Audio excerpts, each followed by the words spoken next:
Good evening, everybody. I'll just run through an administrative essential start of every meeting. 5 evacuation procedures for the evening meetings here in the Council.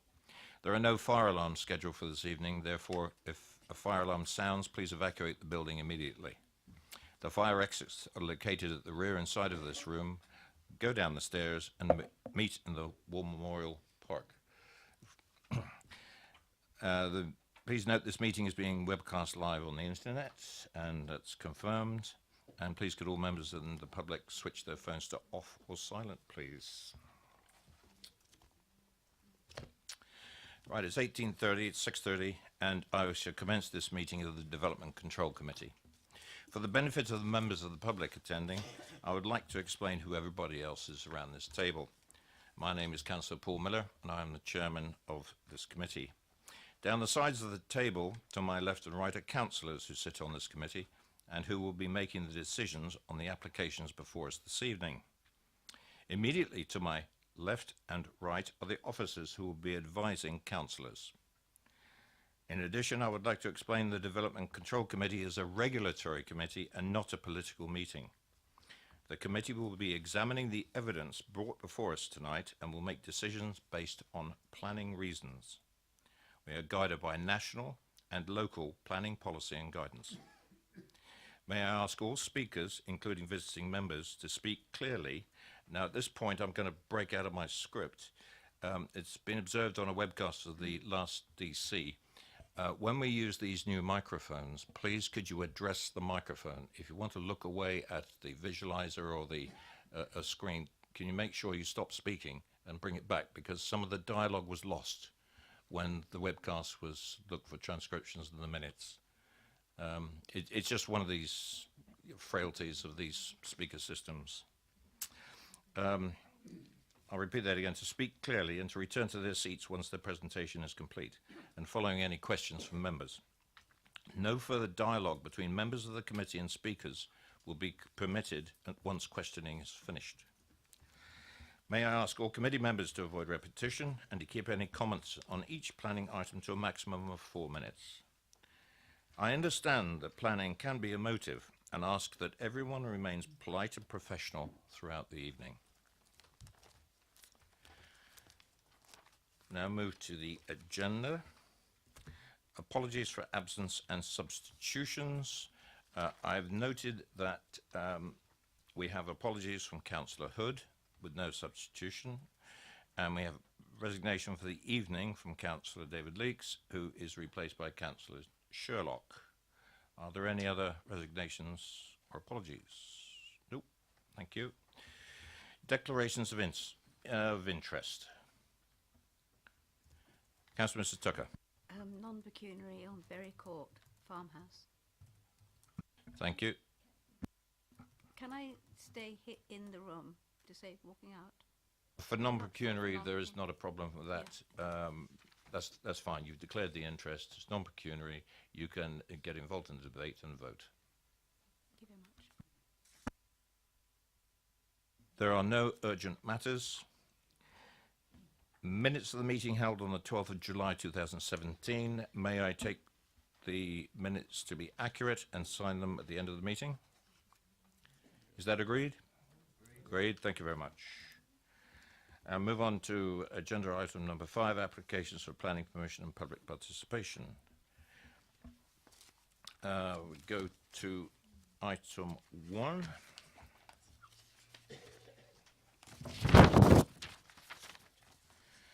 And could I ask Mr. Kingston to come forward, please? And if you'd just like to take a seat, and the officer will present the application. Thank you, Chairman.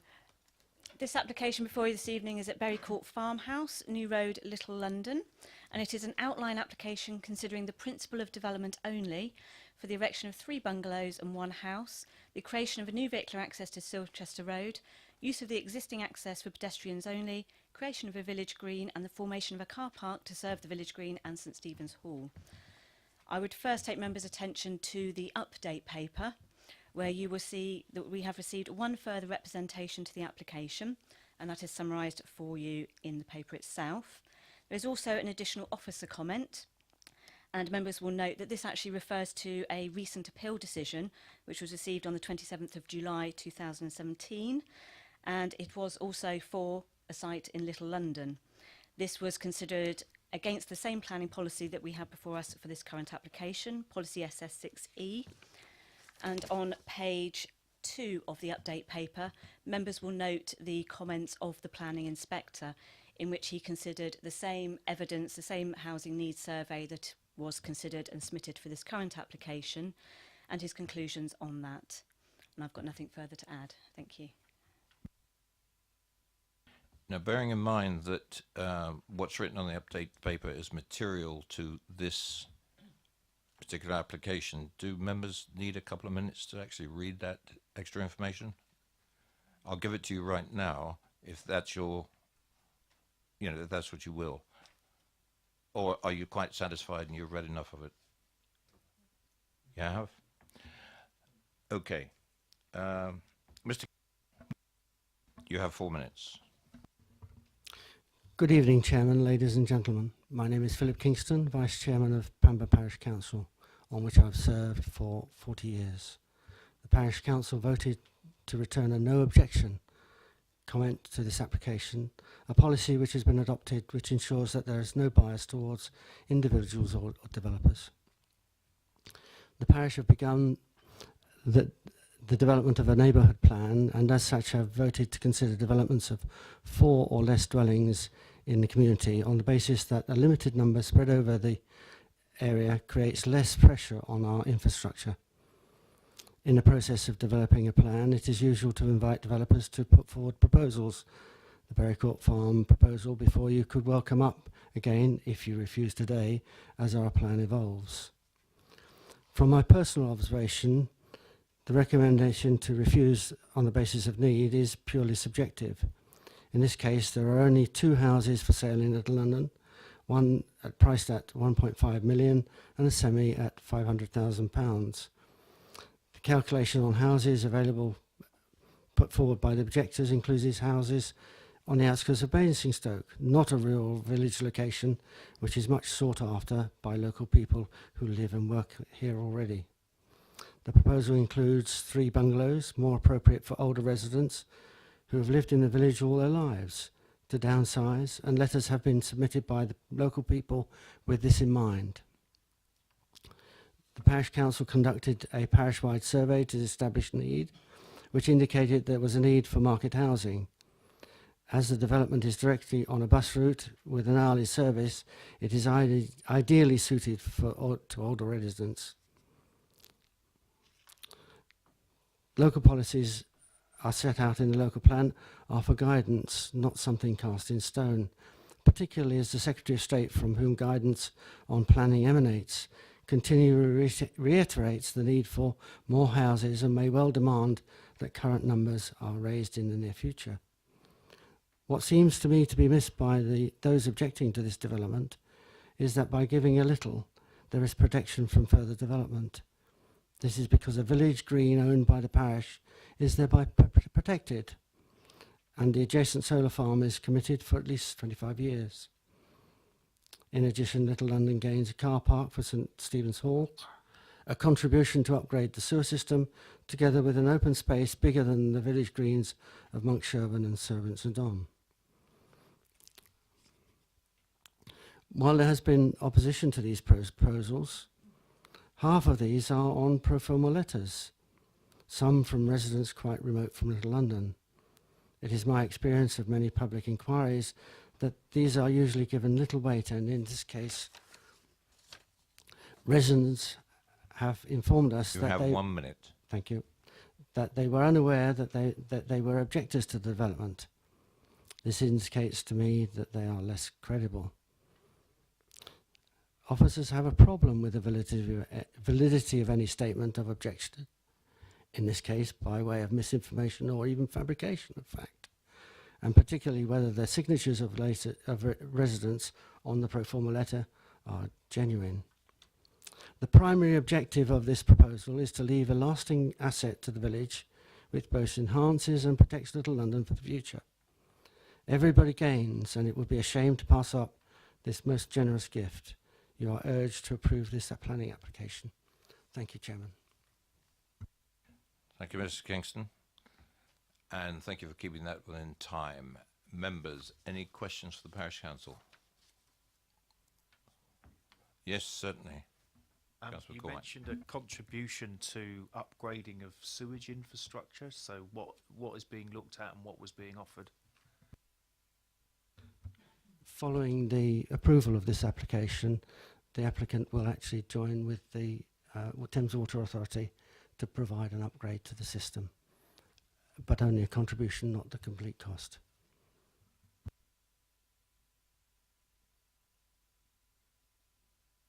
Okay. Councillor Potter? Thank you. Hello, Mr. Kingston. Obviously, within our report, there is reference to the number of objections that have been received relating to this proposal. In terms of Little London residents, who I guess have a primary interest in this, I mean, I asked for some information, and from what I got, it suggested that there were, excuse me, 7 representations in support and 65 objections. Are you saying we should disregard those? Are you saying some of those are fraudulent? What was the implication of what you were saying? I have information that more than one person has said that they didn't object to the application, even though they received a letter from Basingstoke and Dean saying that they had. So just to pursue that, what are you saying? Something was submitted on their behalf without their knowledge? Is that what you're saying?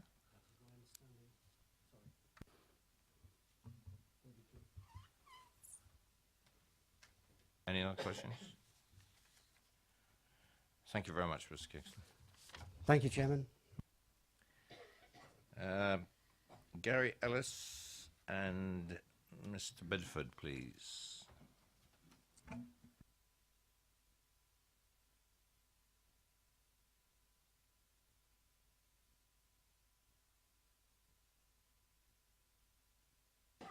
Good evening, gentlemen.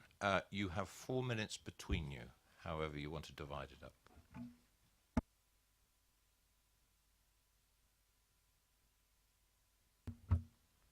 Good evening. I'm Gary Ellis and I represent the objectors in Little London to this planning application, and I'm also the chairman of the Little London Village Hall Management Committee. We talked about numbers. Let's talk about the numbers. So, support and objections. There were 167 objections and there were 104 supporters for this case. But let's look at the relevance of those numbers.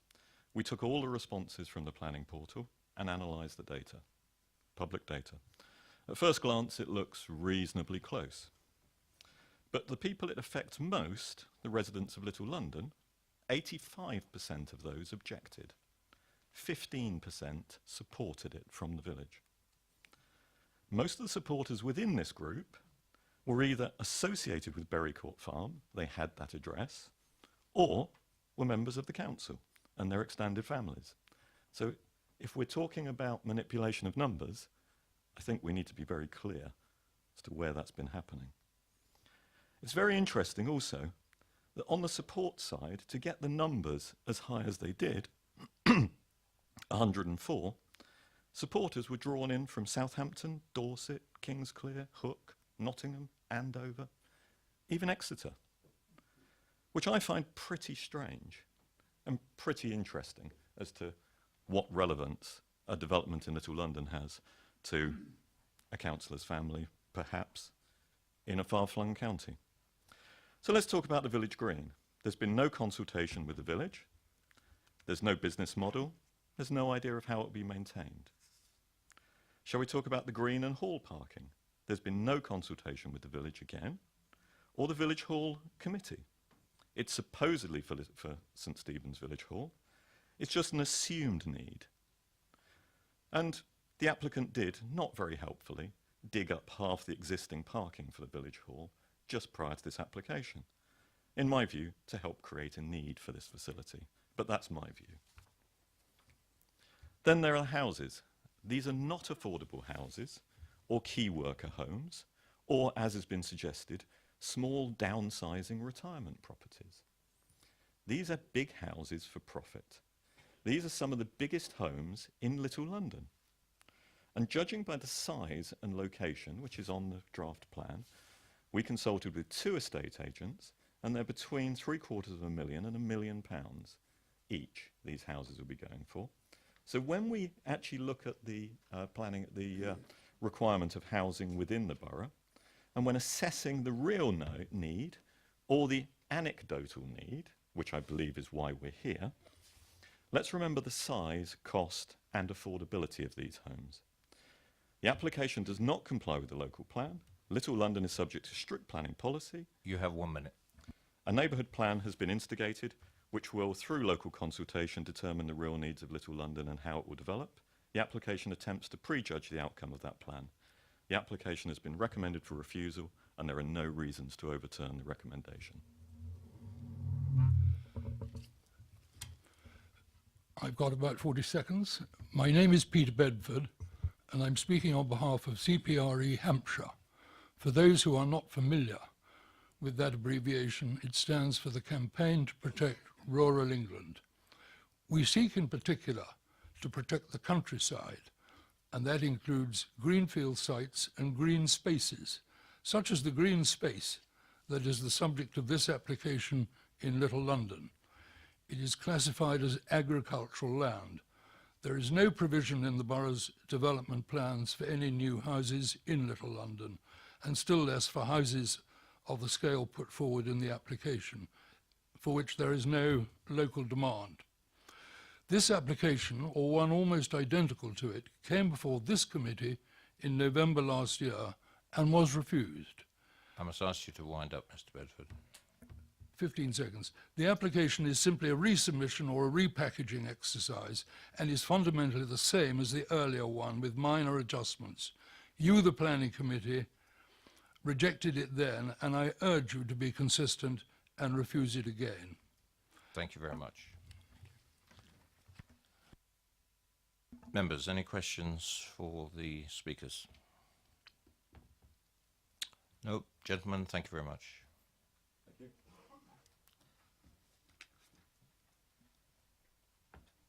Could I ask Mr. Lassiter, Mr. Hale, and Mr. Snook, whoever, if you've got all 3 of you coming down.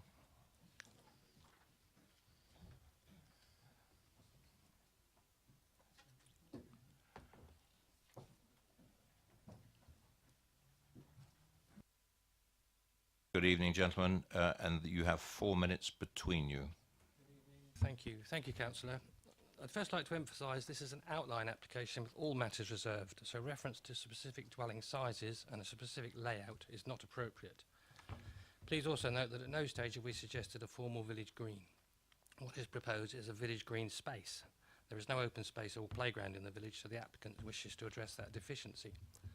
The application is a revision of the scheme considered by this committee in November. The main issues then related to the need and desirability of the proposed village hall and the number of proposed dwellings that were needed to fund the building of the hall. In the current scheme, the village hall has been omitted and the number of dwellings reduced to 4 to bring it within the scope of policy SS6E. As with most applications, there is a planning balance to be weighed up. Many of the issues are subjective, and I believe your officers have underplayed the benefit of the dwellings, bearing in mind the advice in paragraph 55 of the MPPF and the need for development in villages to help support local services in the area. I also consider that the benefit of the village green space and the car park to serve St Stephen's Hall have not been given sufficient weight. The sustainability benefits are also described as limited, partly due to the location, which is said to be away from services and facilities. However, the report was written without the benefit of an appeal decision issued 2 weeks ago in relation to a nearby site in Bors Bridge, the one mentioned on the update. There, the inspector reached the opposite conclusion to your officers with regard to sustainability issues. That appeal decision reinforces my belief that the sustainability credentials of the Berry Court farm site have not been given sufficient weight. However, your officer's main concern relates to the interpretation of SS6E and locally agreed need. We submitted the sort of evidence suggested by Matthew Evans, but that evidence is now considered inadequate. In June 2016, members indicated it may be beneficial for policy SS6 to be revisited, and I hope that will happen. We now have the guidance note, but in my view that hasn't helped. It seeks to impose unduly onerous requirements and inappropriate geographical restrictions. In any case, it hasn't been the subject of public consultation, has not been adopted, so it cannot be given significant weight in the decision-making process. I now hand over to David Hay. Right. Good evening. I've been a resident of the South Ward of Pamber Parish for 29 years. For the first 20 years, I was head teacher of the local village school, the Priory Primary. The school since 1988 has quadrupled in size and now has over 170 pupils. The success of the school has resulted in applications for enrolment far exceeding placements available. Throughout my period of office, the school received many requests from prospective parents living outside the catchment area for properties on the market. Many found that available properties were very scarce within the catchment area, especially so in Little London. Due to budgetary constraints, the governing body is now raising the class sizes so that the number on roll will eventually increase to 200. The school prides itself that it is a village school for village children. You have 1 minute. Thank you. Therefore, if the school has to increase in pupil size, this will result in a need for more local housing to change its village ethos. I firmly believe that this application, which I support, would greatly enhance the facilities in Little London. Plus, with the additional housing, it would mean that there would be more village children attending the local village school, which I am a great supporter of. Thank you. All done. Thank you. Members, any questions for the applicants? Supporters. Councillor Potter. I'm not sure whether Mr. Lassiter would answer this or whoever, but probably I think you. In terms of locally agreed need, what do you say that is, and how is that calculated? First, I'll refer to the policy, if I may, which doesn't give us any guidance. So it is a subjective matter as to whether there's a need, and it's for the decision maker to make that judgment. The guidance note that I criticised in my little speech is extremely onerous. For example, if my client was to undertake a housing needs survey, we got a quote for one which would be £14,000, which is extremely expensive. But if that then showed that there was a need in Little London and a scheme was tailored to fit that need, the problem with that is that when those houses are built, they would just go on the open market. So those with the local need would just have to bid against everybody else, and the chances are outsiders would come in. So meeting that local need is the problem. I think the policy is deficient in that respect.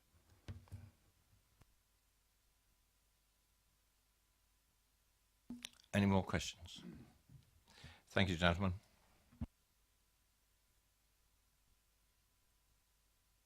Councillor Gardner.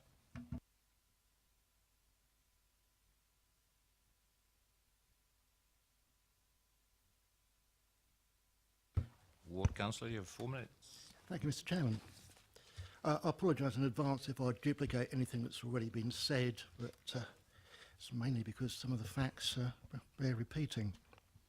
But thank you for letting me speak on the application. And for the record, both the applicant and I are members of Pamber Parish Council, and we're also members of Pamber and Silchester branch of the North East House Conservative Association. However, my views are based on the application, not the applicant. There are significant numbers of responses to the application, both for and against. While I appreciate the views of the objectors, on balance, I support those who are in favour, mainly because those in favour are the ones that will use the facility, while those that object possibly may not. There was some comment about where some of the support had come from. I certainly recognise some of those addresses as being students at university who are resident in the district. The Parish Council's response is recorded as no response. However, the Parish Council did discuss the application. There was support for the application, but in view of the conflicting views, it was decided to raise no objection and leave the decision to officers and DC members. Policy 3 SS6 allows small-scale new residential development of 4 dwellings or less, where it can be demonstrated that it would meet a local need. Such developments to be well related to existing settlements, to be suitably designed to respect the landscape setting and relate well to surrounding developments, and I believe this application meets these criteria. The main issue is the definition of local need, covered by the guidance note, but while I appreciate the content of the guidance note, it is important to take it as guidance, not as gospel. The Parish Council has recently considered producing a neighbourhood plan in response to the number of planning applications being submitted. At their last meeting, the need for development within the parish was accepted, but this need should be met by small scattered developments throughout the parish, not by large developments such as currently proposed in Pamber Heath. This application would meet that criteria. There is a recognised need for development in the borough. It would be unrealistic to assume that there was no need in Pamber Parish, although officers have claimed that the need has been satisfied by existing approvals. This assumes that, firstly, the need has been correctly identified, and secondly, that that need will be met. There is no guarantee that those in need will occupy the new buildings. In this case, I'm told that all 4 properties have been bid for by local people. From my personal experience on the doorstep and from conversation with residents, I'm aware there is a need for suitable properties into which to downsize and for children to aspire to within the parish. This need is currently not being satisfied. The presence of AWE in the north of the parish creates a constraint on new build in the North Ward. 1 minute. Which means that any new development is likely to be concentrated in the settlements to the south, including Little London. Guidance suggests this need to be evidenced from within a local community. To limit this to the confines of Little London is, in my view, too narrow an interpretation of local need. With regard to the provision of the village green, better described as a community open space, the applicant has said it would be gifted to the parish council, who have indicated they would be willing to accept it and take responsibility for it, as they currently do for the Memorial Hall in the North Ward. Residents have long complained about the lack of amenities in the South Ward, and this addresses the deficit. The village hall in its current form is not self-sustaining and has received significant subsidy from the parish council. Currently it is dependent on bookings from within the village, as there is insufficient parking for users from outside the village. Bookings have been lost because of this. While some of the current hall committee may be content with this, it is not sustainable long term. Wind up, please, Councillor. I would therefore request the committee approve the application. Referring to the planning application for Balls Bridge, the applicant did speak to me about this, and I am aware that he wanted to build an additional building for his own use. Therefore, there was no local need for that property, and that was the reason it was refused. And it doesn't really bear a relationship to the current application. Questions for the ward members? Councillor Potter. Hello, Councillor Garner. I mean, bearing in mind, we're obviously referring to the integrity of some of your constituents. Do you accept that the vast majority of people in Little London who have formed part of the survey object to this proposal? I must admit I'm slightly confused by some of the objections, which are a pro forma form of objection, which is basically just passed round by a lobbying group and may not actually reflect the true feelings of the village. But I am also conscious that there are a significant number of people who are in favour of it, and that is the view that I have taken. I mean, just to put it on record, a pro forma standard form of words, providing that it's individually signed and is identifiable within, is perfectly acceptable as a letter of objection, isn't it? It certainly is, but to what extent that was genuinely submitted and genuinely felt as an objection, given that I have heard through Philip Kingston that some of the objectors who are on record actually deny having objected. I'll leave it at that. You know your constituents far better than I, so it's for you to debate it with them, I guess. Any other questions for the ward member? Thank you, Councillor Gardner. Questions to officers, members? I've got one, for starters. It was mentioned by the applicant. I look at the proposal at the start of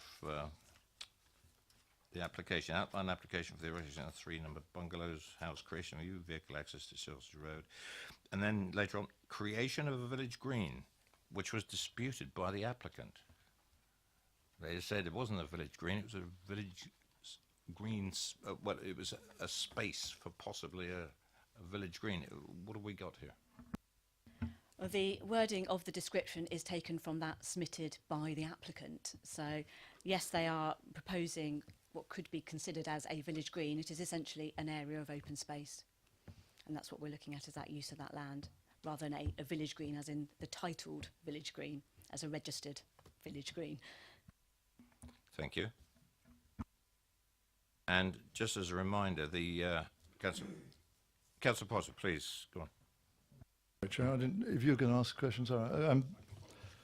I just wanted to confirm with the officer, if I may. I mean, I know our attention was drawn to the update sheet regarding the advice we've got about the most recent appeal, the one that related to land at Borsbridge House. But in regard to the inspector's observations about the housing needs survey carried out by Pamber Parish Council, which accompanied that, which accompanies the current application at Berry Court Farmhouse. The inspector acknowledges that the needs assessment demonstrated that there is a need for housing within the parish. It does not confirm that the need is within Bramley or Little London, the nearest settlements. It also considered that insufficient evidence had been provided to demonstrate that the proposal would meet local needs in terms of its size, type and tenure. Could you just help me a little more in terms of his or her interpretation and what we think was meant by that inspector commentary? I don't know whether it would assist at all. I can actually refer to the appeal decision directly. If you just bear with me one moment.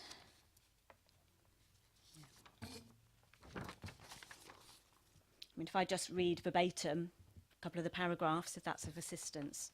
So in his concluding decision, he's indicated in one of the paragraphs that the Council has published guidance to assist in addressing locally agreed need. This advises that an applicant should demonstrate that their proposal meets a specific and clearly identified unmet need in the local area in terms of number of size, type and tenure, and refers to the need being within the parish, village or settlement. The appellant has referred to a housing needs assessment carried out by the Pamber Parish Council, which identified a parish-wide need for 11 market dwellings. The appellant has also submitted a letter from an estate agent stating that properties such as Borsbridge House are always in demand. However, whilst this demonstrates that there is a need for housing within the parish, it does not confirm that the need is within Bramley or Little London, the nearest settlements. The appellant wishes to reside in the proposal, and therefore the dwelling that would actually address the need would be Borsbridge House. However, the appellant has not, in my view, provided sufficient evidence to demonstrate that Borsbridge House would meet local need in terms of its size, type and tenure. Furthermore, the appellant asserts that the proposal would meet their need in respect of downsizing from their current property and would therefore meet a local need. However, I have no evidence to suggest that their need cannot be met within one of the settlements. I mean, in concluding, he sort of just summed up and he said, in this case, I find that the conflict with the development plan arising from the proposal failing to address an identified locally agreed need would not be outweighed by the benefits of the proposal in terms of its construction to sustainable design standards, etc., and refers to sustainability from there on. Therefore, he considered that the proposal would not comply with the policies of the local plan. Sorry, Chair. I mean, converting that to this application before us and our analysis of this, we would need, in terms of our assessment of housing needs, a bit more than anecdotal evidence, wouldn't we? That is the conclusion that we as officers have taken from this appeal decision and from other appeal decisions that we've received that are referenced to you within the report and have been referred to as part of our assessment for this current application to ensure that we are being consistent in our approach in the application of policy SS6E. You asked the question I was going to ask, so thank you. Any more questions for the officers? Councillor Bound. However, there is a locally agreed need, is there not, for 11 houses within the ward? I mean, who's to say that it's not in Little London? I mean, the emphasis seems to be that it might not be, but it could be. And the other point is that even if there is a locally agreed need, those houses wouldn't necessarily go to people, local people anyhow, would they? In response, I would just bring members' attention to the wording of the policy. Yes, it's referring to locally agreed need, and the guidance notes asserting that that local area should be within the settlement to which the application relates. The housing needs survey that we have relates to that parish-wide area, rather than identifying the need within Little London as that particular settlement. And that's, again, consistent with the appeal decision.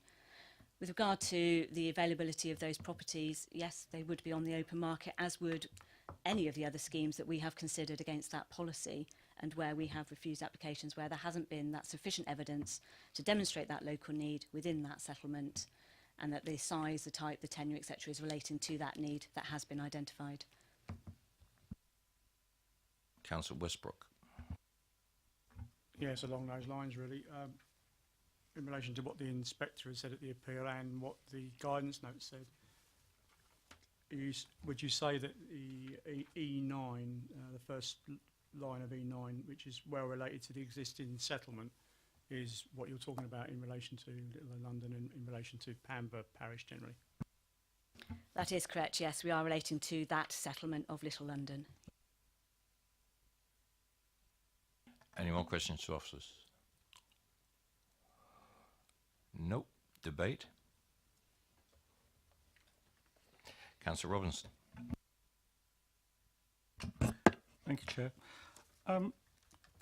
Whether there's a local need for this, there is certainly a local desire. I know people have approached me privately saying, is this going to go through, as they did with the previous one for more houses? So there's a desire. Is that a need? I don't know. Certainly the price that these houses are likely to fetch concerns me, because if there is a need, I think it's probably for more realistically priced houses. And the point that Mr. Hale raised, that having more children in the village will improve the local school, I'm completely confused about that, because every school teacher I have ever spoken to wants to reduce class sizes and not increase them.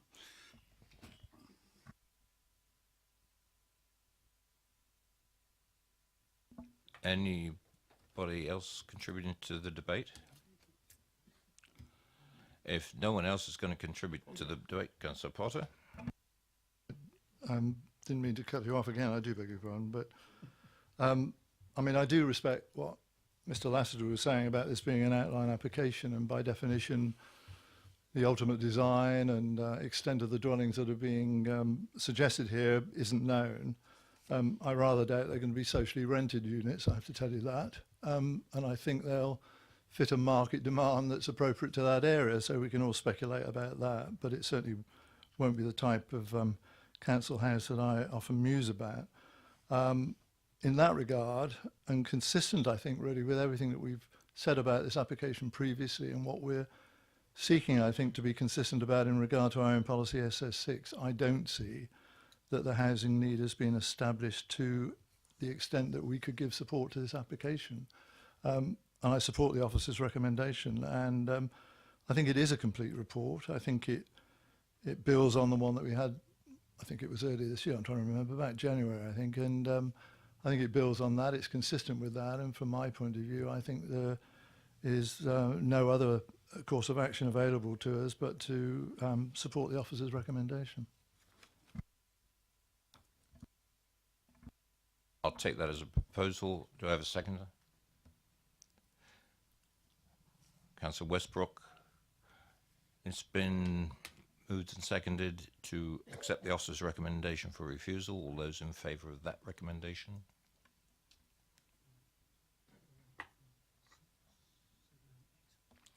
Are those against? That's carried. One abstention? Okay, Councillor Mr. Tucker. Officers. Just to sum up for members, this application has been recommended for refusal, and the reason for refusal is contained within your agenda on page 77. Thank you. Thank you very much. Moving on to item number 2.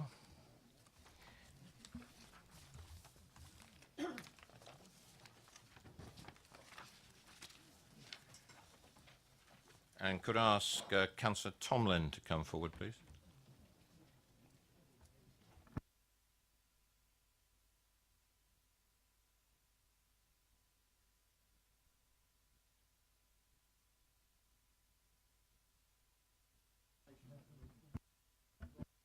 You're number one on the list, Chris. Do we have it? No. For clarification, all we have down is yourself and a Mr. Bell. Yes? Okay. Good evening, Councillor Tomlin. Good to see you. Yep, thank you, Chair. And you have 4 minutes. Oh, sorry, we're going to present the... Oh, yes. Yes, get that over with. Thank you, Chairman. It's an application at land at Minchin's Lane, Bramley. It's reserved matters application for Phase 2 for the access, layout, scale, appearance and landscaping of 58 dwellings with associated estate roads and open space. And it's pursuant to the Outline Planning Permission 14/01075/OUT for 200 dwellings. There is a short update, and that's just to clarify that the comments of the waste team within the main agenda paper requesting that the bin store and cycle store be switched round have in fact been included within the latest set of amended plans. Thank you, nothing further to add. Thank you. Chris, you now have 4 minutes. Thank you, Chair. Evening, members. On behalf of Bramley Parish Council and the community that we represent, I would strongly request that members refuse this application on the grounds that the reasons for approval stated in the officer's report, numbers 3, 4 and 5, are in fact the complete opposite. The development is not of an appropriate design and does not relate well to the surrounding area, reason 3. It will not preserve the landscape character and scenic quality of the area, reason 4. And indeed, there are parts of the site where far too much hedgerow has already been removed, such that reason 5, undue loss of privacy to neighbouring properties, is clearly an erroneous statement. Our reasons to object to this application go back to the pre-application stage of the outline planning application. At that time, many meetings with the developer took place between the parish council and ward members and included substantial consultation with local residents.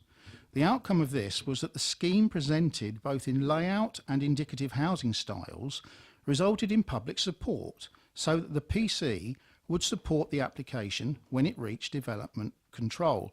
The parish council entered into a legal agreement with the developers at that time that would ensure benefits to the local community, a doctor's surgery, allotments, etc., and laid out building styles and access, cycle and footways in exchange for support for the development to go ahead. Now please remember that this development was for the entire number of houses allocated to Bramley in the emerging local plan, all at once and on a site that impacts upon Clift Meadow, which locals refer to as the jewel in the crown of Bramley. They are rightly protective of it. It was a very contentious application, but the parish council with resident support saw the benefit that could be offered and supported it. Sadly, the management of the developer has changed, and the current team are not paying due regard to this legal agreement. Bramley is now faced with 3-storey buildings, as shown in your street scene. The agreement was for no taller than 2.5 stories. There were to be safe walking and cycle routes through the development phases to keep cyclists and pedestrians safe from vehicles. We do not see these. The excuse is that the developer cannot fit the houses into the space available and proposes to mix the access with vehicles. Now, we all know the parking issues that successive developments in the borough have brought with them. These safe routes were to become part of the parish council master plan, linked with safety measures at the level crossing area. Part of this legal agreement also required that the parish council licence a footpath across the green, Cliff Meadow, so that developers' 106 requirements could be met. This was duly done in good faith, but it may have to be reconsidered in light of the developer's new management team's actions.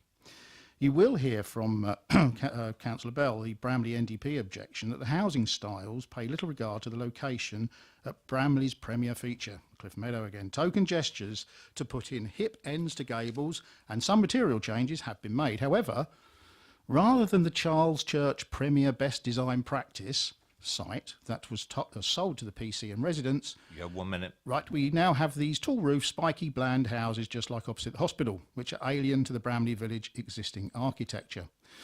We saw the outline application be approved with a Grampian condition at Thames Water's request. This is to be in place before development should start on the site. For this application, we now have a response from Thames Water with concerns of drainage capacity. We note that some 37 properties are now occupied, which must mean that the Grampian condition has been met. So why the new Thames Water concern? When the Parish Council and Ward members requested sight of this document, we were ignored. So does it exist? We note the officer's recommendation that there is no need for a further condition on this reserve matters application, as one already exists.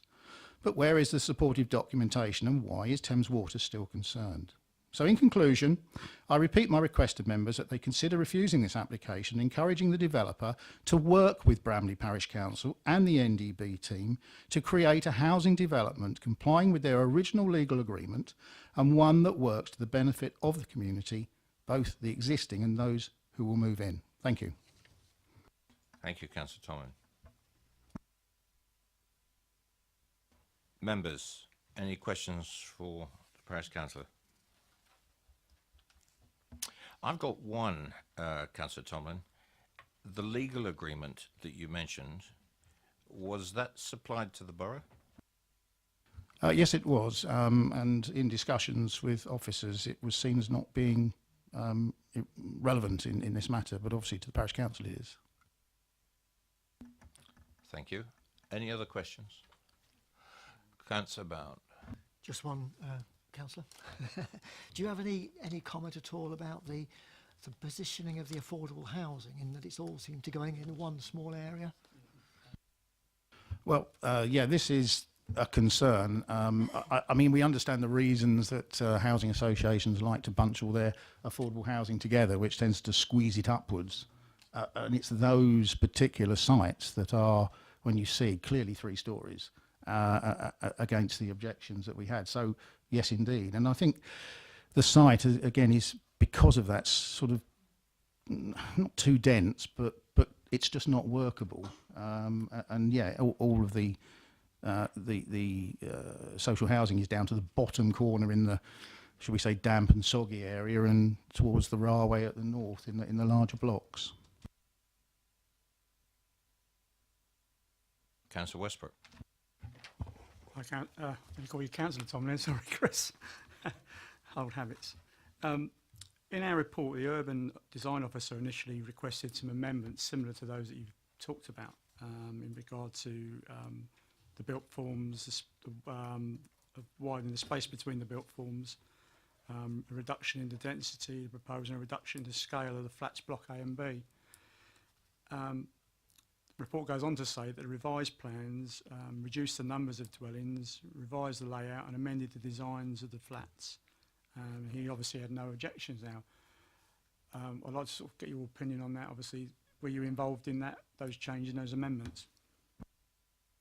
We did indeed have meetings with the officer and developer, and we've outlined our position, but the result is I think it's a reduction of 7 dwellings, which will no doubt pop up further in the site because of the permission for 200 houses. So yes, they've gone from this phase, but they will probably reoccur later. But okay, that's speculation, but I can't see they won't. When you look at the street scene that's up on the board there, what we are really saying is that it's creating lower roof lines, creating a more in keeping site as per this agreement that we had in these pre-consultations, where there are fake chimneys appearing in a few, which we asked for. We asked for take a look around the site and look at the housing around the site in Bramley, the barns to the west of the site, and start to create something that blends in, particularly the row of houses that are seen the most from Cliff Meadow. This particular development is actually going north-south, so you will sort of see the end house going forward, but it's all just, I think, too much built form. It's, dare I use the word, too urban. That's a funny word, but it's we want the houses are going there. There's absolutely no question about it, and we're just trying to work on a solution that makes the impact on the village green. It is, Bramley Cliff Meadow is a village green, to soften it, to make it more how we thought it was going to be, how we worked to get in. It's this lack of, I suppose, not communication, we tried to communicate, but lack of resolve, if you like, that we're asking members to consider. Thank you. Any, Councillor Potter. Hello, Chris. Could I just ask you one thing? I mean, I know that the recommendation we have in front of us suggests the tenure mix is acceptable, but I was interested to see that in regard to this first phase, significant number of the affordable units are all going to be gathered in one area, which is something I know that all of us have a view about, and we've often said, I think with good reason, that we prefer to see a decent spread of those affordable units in any, whereas in this case, they're all going to be gathered in one chunk, really. And did the parish council have a view on that? I mean, did it try and express that in some way? I mean, or are you ambivalent to that? I don't know. Well, obviously a slight sore subject on the quantity of affordable housing in Bramley and with its need, but that's not your question. The question is, clearly, no, we'd like them spread around, because if we don't, we're being offered these very large blocks. So it's not, it's a catch-22. If you say you don't want them spread around, they'll go big. They'll all come together and grow. I personally think spreading them around actually is better for the community. If you look at various sites within Bramley, perhaps that hasn't happened, and where there are one or two issues. Thank you. Any other questions? Thank you very much, Councillor Tomlin. And I've got Mr. Bell. Is it Councillor Bell? Yes. Yes. It's just what I'm reading. He's here as an objector. I'm sorry? Yes. Okay. Sorry, I would address you as Councillor. It's got Mr. written down on my piece of paper. You have 4 minutes. Thank you, Chair. Disappointingly, this development still falls very short of fitting into the rural character of Bramley and the neighbourhood criteria for accepting housing in Bramley. Back in 2014, residents voted by 68% to negotiate with Charles Church for benefits in excess of the norm in exchange for support for a development that would be a showpiece for Charles Church, and an agreement was tabled. This is not being honoured. Persimmon Homes recently said, in terms of providing the surrounding cycle path, there is simply not enough space with the amount of housing required by the consent, with associated parking, roads, footpaths and landscaping. And the outline design access statement is just a very high-level illustrative plan and is not based on any accurate assessment of what can actually be built on the site. Officer's Report, point 3. The proposed development would be an appropriate design and relate to the surrounding development in a sympathetic way. How do blocks A and B fit into the area? Whilst the height of these has been lowered and the outline of the block B softened with barn effect eaves, they still remain apartment buildings, 3 stories, and are not in accord with the neighbourhood plan policy D2, as suggested, which states deliver good quality design which responds to the existing traditional built form. The Bramley Village Character Assessment gives the form for the surrounding area. The external examiner complemented the assessment and said the detailed assessment provides a clear understanding and evaluation of the defining characteristics of the area as a basis for implementation of policy D1. The street scenes in the officer's report show the blocks as completely out of character. Point 4 officer's report says preserves the landscape character and scenic quality of the area and is supposedly in accord with policy D1 of the neighbourhood plan. Policy D1 states that development must protect, complement and enhance the character areas within or adjacent to which it is located. Material changes are more acceptable, but as regards complementing or enhancing historic character and rural setting of Bramley from the point of view of scale, form, density, is completely wrong. Completely ignored is the Thames water response to the amended plans, restating the requirement for Grampian-style condition to be imposed. They state the development may lead to sewage flooding. A sewage impact study completed in 2014 concluded network improvements are required to accommodate the site of 200 houses. Again, no notice is taken of policy H1 concerning improvements to the infrastructure and is not in accord with policy RE1. The number of houses reduced from 66 to 58, but this still gives a density way in excess of those areas facing the development on the street. The density of houses is an issue, with 200 houses on site, accommodating 40% affordable social, with, quote, the limited space available, is resulting in blocks of flats. Policy H2 of the neighbourhood plan covers the allocation of houses to those people with a local connection in line with Basingstoke and Dean Borough Council housing allocation scheme. You have 1 minute. This was 33 households in 2016. With 200 houses, that is 80 affordable. With a further 115 on 2 sites, the 200 at least is actually 157% allocated. Reducing the number of houses on this site would allow the development to be far more acceptable density-wise and character-wise, while still meeting affordable social housing needs. Rid us of the blocks of flats. Basingstoke and Dean spent years compiling the local plan, as did Bramley Parish Council and Neighbourhood Plan. The Neighbourhood Plan was commended by the external examiner as providing a strong practical framework against which decisions on development can be made. So why ignore it? Please reject this application and let's further sit down and produce a development that meets the wishes of the residents of Bramley and is a showpiece as promised by Charles Church, not just another housing estate. Thank you, Chair. Thank you for that, and thank you for staying in time. Members, any questions to Councillor Bell? No, I think your points are well made. Thank you.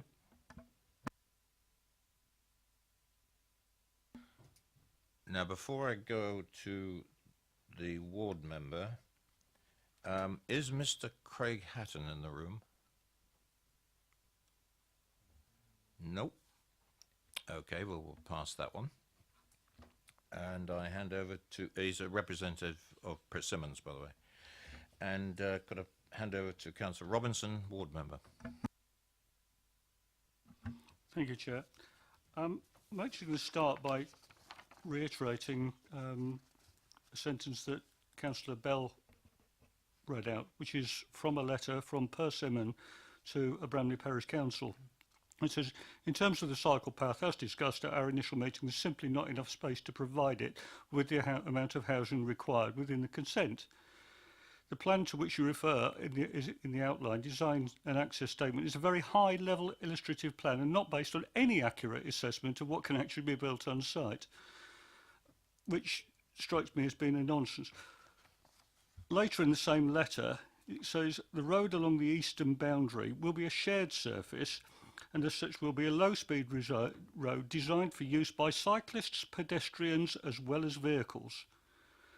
As such, this road will be attractive to pedestrians and cyclists, and the lack of a dedicated cycleway is unlikely to deter people from walking or cycling along this part of the site if they wish to do so. I completely and utterly disagree with that. I think the fact it's a shared surface for cars, pedestrians and cyclists will deter any sane person from using it. CN 9.2 of the local plan says good quality viable cycle links should be part of the development, and this links to the access. It links directly to a footpath across Cliff Meadow, which is one of the access points. It will be a main walking route or cycling route to the local school, to the pub, to the shops, and the lack of that cycle track, to my mind, is just completely and utterly unacceptable. If they can't fit it in, they shouldn't have put it on the outline planning permission. You know, how would you put an outline planning permission in and say, this is what we can provide, and then 6 months later, 2 years later, say, oh, sorry, it doesn't fit on site? I add that to problems with sewage, which they haven't addressed, building heights, which you can all see are clearly 3-storey high. They've reduced the eave height to marginally below the 3rd-storey window lintels. They're not 2-storey houses, they're 3-storey houses. And on that basis, I recommend it for refusal. Thank you. Thank you. With your ward councillor hat on, members, have you got any questions for the ward member? Nope. Marilyn, sorry, Councillor Mr. Tucker. It's not a question, I'd just like to second his proposal. Noted, but we're going to move on to questions to officers, but we will, that is now on the table. Questions to officers, members? and I'll kick this one off, and followed by Councillor McCormack. I'll take this one now, if you don't mind. I've got two. One is to the planning officers. The next one's to our transport rep. The Grampian condition, if I heard correctly during that, had to be discharged before construction commenced. Has it been discharged? Thames Water we're talking about.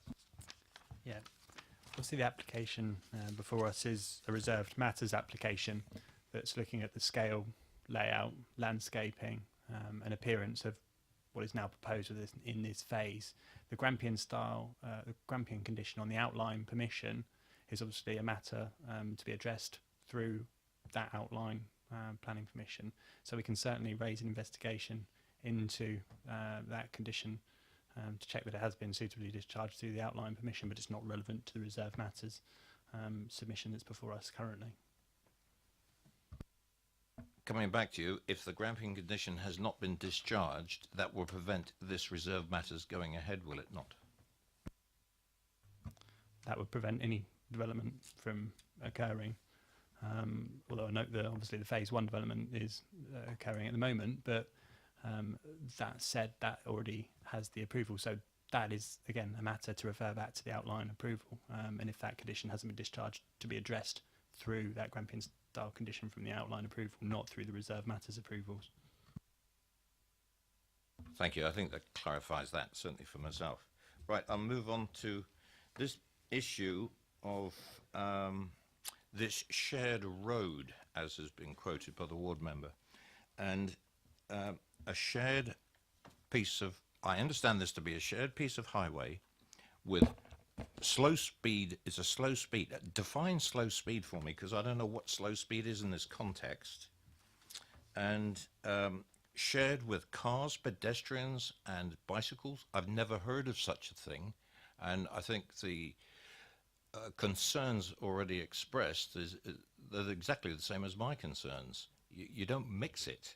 A shared pedestrian cycle routes, yes, we see a lot of them everywhere, but not with vehicles as well. So I ask the question, please define slow speed. And next, the shared route, is that commonplace?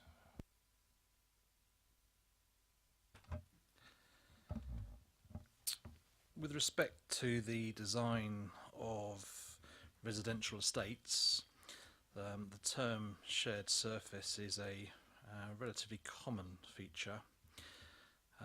It really is an area where the estate road or the access route doesn't have segregated facilities for non-vehicular traffic. So as a consequence, those areas tend to serve a relatively small number of dwellings, as is the case on the layout before us, and they tend not to be through roads, as is the case on the layout. Typically, these areas I would anticipate to be designed to try to retain speeds below 20, preferably 15 miles per hour. Thank you. As an aside, I'd love to know what those restrictions are, because a lot of us would like to see those restrictions in a lot of our communities to stop ostensibly 30-mile-an-hour limits and reduce the speed of the vehicles. That's an aside. Could you indicate on the plan where this shared route is, so we've got an idea that it's only serving a small number of houses?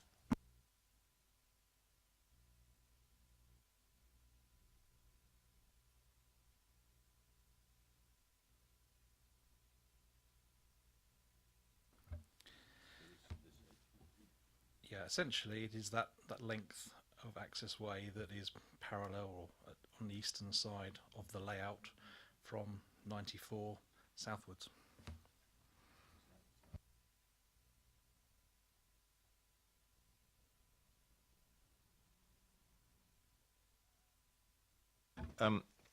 The reason I ask that is that is that an absolutely dedicated within the site, and it's a cul-de-sac either end? Because if that's serving particular houses, I can maybe actually see the point of it. But if it connects through footpaths where any number of people could either cycle or walk, I'm afraid the number of houses becomes absolutely academic. So in terms of vehicular access, it provides limited access in that it's just those properties that enjoy parking that are accessed by that route. However, the layout does provide for pedestrians a connection that runs from the southern part to the southeastern corner. So there's a footway, for example, that runs in front of plots 111 and then along the side of 111 that does provide an element of through access. Obviously, I would have thought most likely that the use of that route would be desirable for the likes of those people living in, say, plots 94 to 102, but that's not to say that others could choose to use it if they so wished. Thank you. I'll defer now to Councillor McCormack. There's something I wanted to picked up on the relevant planning history about 3 metre wide combined footpath cycleway, an associated load of lighting and 2 new bridges. Planning approval given. I don't believe that has actually been executed, and I was wondering if there was any reasons why that might not have been executed, because we're looking at a scheme here which has insufficient paths and certainly 2 new bridges I assume means improved pedestrian access over the railway at the level crossing. If I could just clarify, they were separate applications. They basically are footpath links on the east and western side through Cliff Meadow. They're not part of this site at all. They were connected to, because they're the developer was proposing those as part of the overall site proposals to improve connectivity with the remainder of Bramley. So those are sitting under separate applications. They're dealt with separately through a 106 agreement, and there's triggers as to when they will be required to be provided. They're totally separate to the discussion here in terms of a shared footpath cycleway on the eastern side, which was only shown indicatively at the outline stage, and once again in the outline residential application, and not part of the application for the 2 footbridges and the links through Cliff Meadow.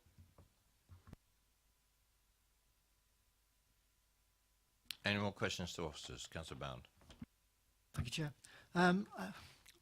Given that the report says that it's preferable to see an even spread of affordable housing, and also further on, the report also mentions the need for smaller units, and it's disappointing not to see it. I can't quite see how it comes forward under approval reason 3 as an appropriate design. Would you make some comment on that, please?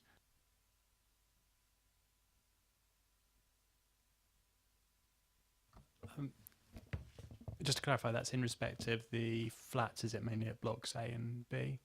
I mean, they're proposed, they are affordable housing units, and they're being proposed to meet a specific need in terms of the requirements from the housing list.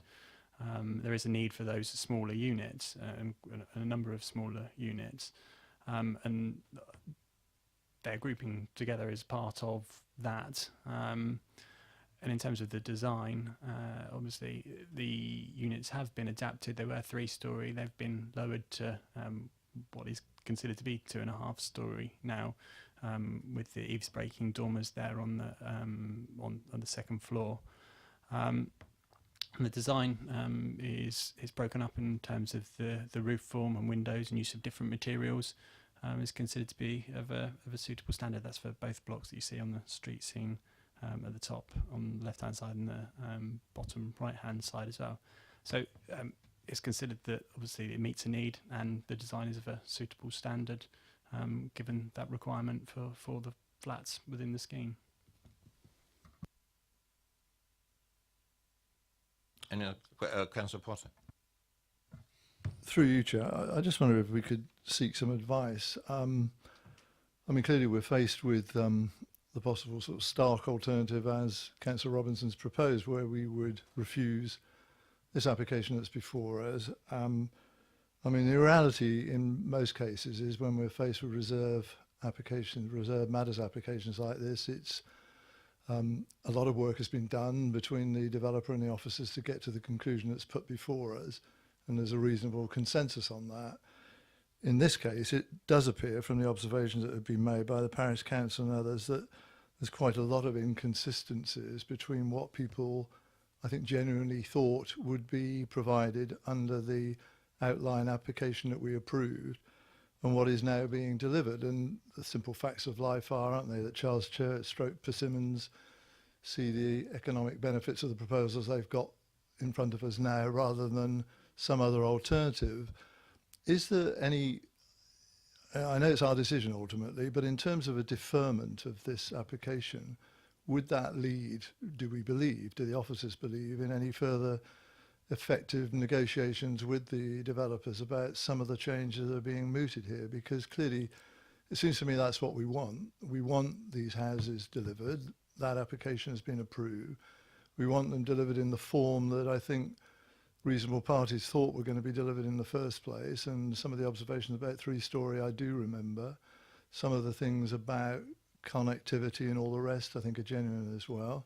Councillor Bow makes a point that I do really. I'm disappointed to see the grouping of affordable units into flat units, because that's what's happening, rather than some more effective spread of these. So there are a number of things there that might be able to be discussed with developers if they had some encouragement to do it. But I just wanted to get some advice about our locus in this, really, if I could, please. Possibly as the officer who dealt with the outline application, I might be best placed to comment on what was proposed at the outline. Purely from the planning application, it was an outline application for the up to 200 dwellings with only the access for consideration. The plan submitted with the outline application was indicative, and it was, for all intents and purposes, it just showed, for want of a better word, blobs of housing. There's nothing more than that. The view was, and I am aware, and at the outline stage, the parish comments were quite extensive in terms of what they had discussed and what they hadn't discussed with Persimmon and what they had agreed. I've had separate meetings with the parish. There have been various meetings between the parish and Persimmon about this phase. With regards to an agreement between the parish and Persimmon, it's not a, if there is such an agreement in place, I haven't seen it, it's not an agreement that we can enforce. And that's been made clear to the parish. I am aware that there was a memo listing the points that they had discussed with Persimmon at the time and what had been agreed, and other areas that they perceived that possibly hadn't been quite met at the outline stage by Persimmon. But in terms of carrying any weight for the planning application at the outline stage, it carries no weight. It was discussions between two parties, let's say, that we can't enforce. Coming on to the affordable housing and how that's grouped in the site, the section 106 allows them to do clusters of between 5 and 20. This one is, I think, it depends what you would define as cluster, to be honest, as well. So to be honest, they are probably within the limits of that 106 agreement. The housing officer equally is saying that he's happy with what's been proposed in terms of the size of units. There is a demand for small units, and that's what we're trying to do. We look at who's on the needs register so that we will get a mixture of affordable units, so it addresses all of those needs, which is really what this one does here. In terms of the 3-storey houses, when it first came in, they were clearly 3-storey houses that were being proposed. And what we now have before you, I would say, is we would accept as 2.5-storey houses, which is what would be considered, and we consider acceptable on this scheme. They've reduced the number of units from the original submission. The urban design officer is happy with the proposals and is also happy that potentially the numbers that would be considered in the latter phases would have been of quite a low density, and there is scope that those houses can be re-provided there. Finally, the other thing is that you do have at the moment a 5-year land supply situation, and these a position that we have, and it's okay. There's more of these sites, if we don't approve them at reserve matter stage, that will start to impact on your 5-year land supply. So they are important to be delivered. all I can say is we have had substantial meetings. There have been meetings between the parish, the developer and the case officer, and we feel we've got to the point where it's acceptable. The shared surface is a concept that you have in lots of estates, and from an officer's point of view, we recommend that you, approve the application.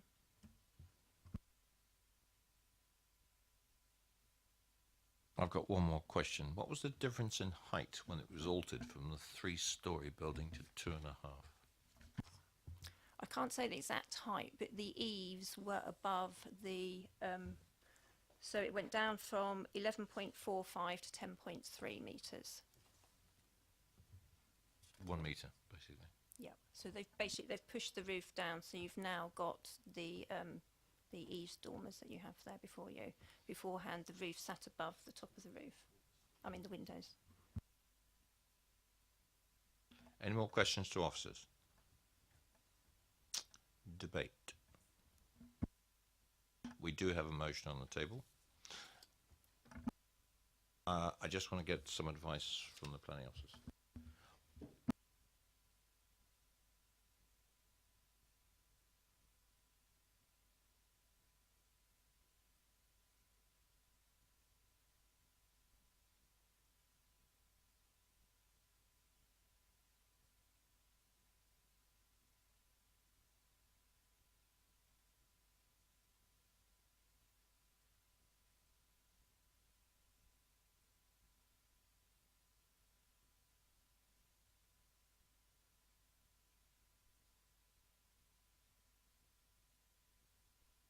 Councillor Robinson.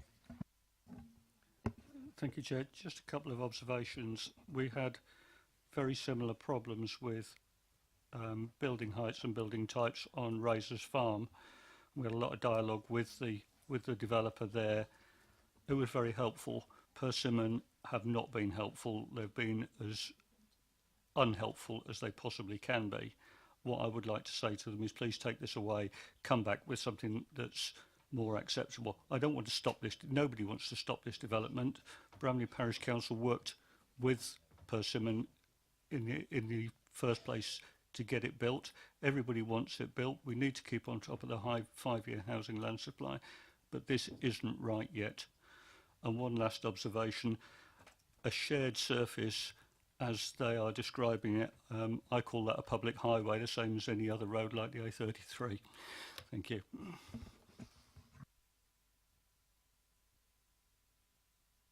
Any more debate? Councillor Porter.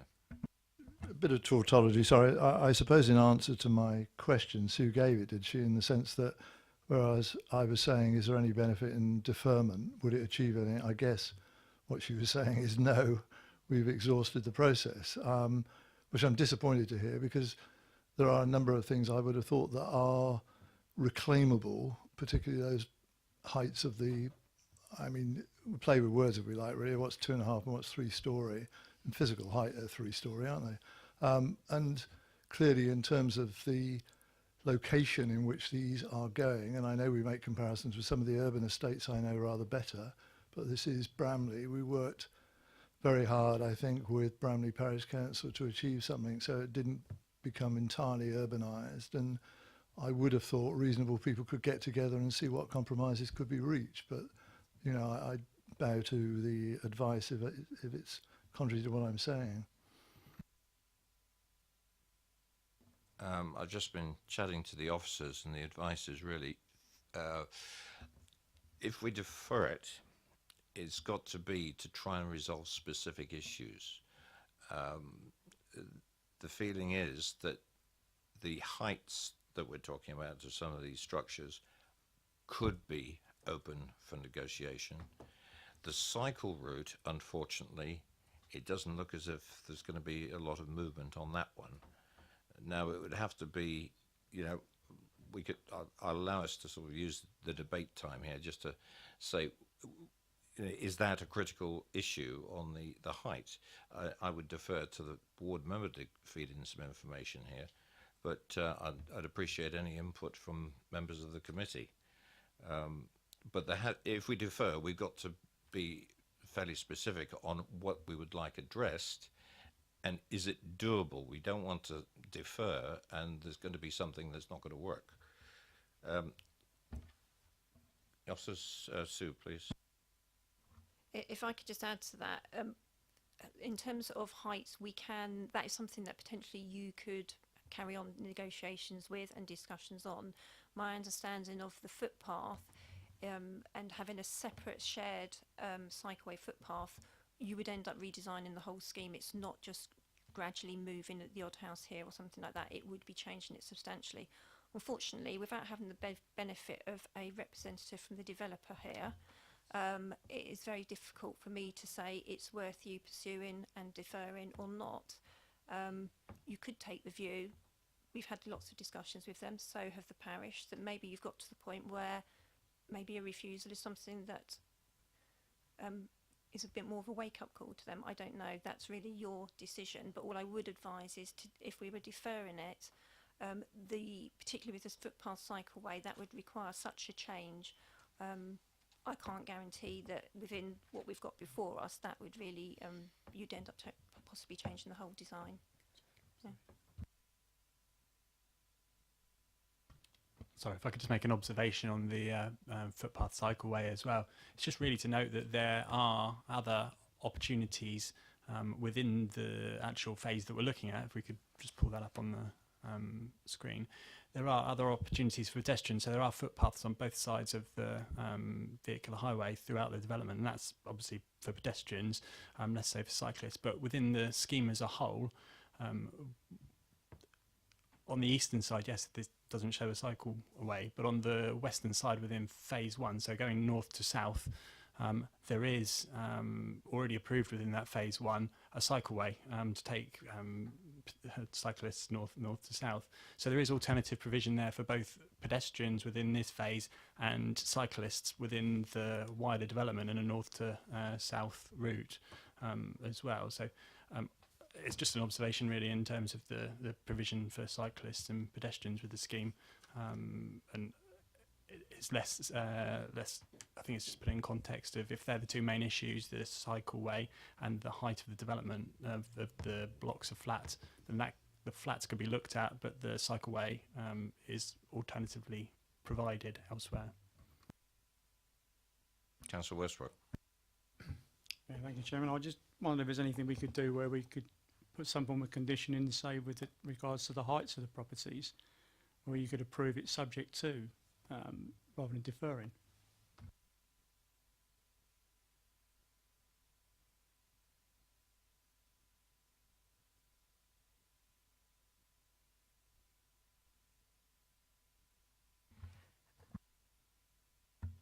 The problem with putting a limit on the height, we don't know. I mean, basically, you would be reducing equally possibly the number of units as well, because if you push the height down, then there's less space in there, so you'll get less flats in there. But you're essentially given planning permission for a number in one hand, but taking it away in another.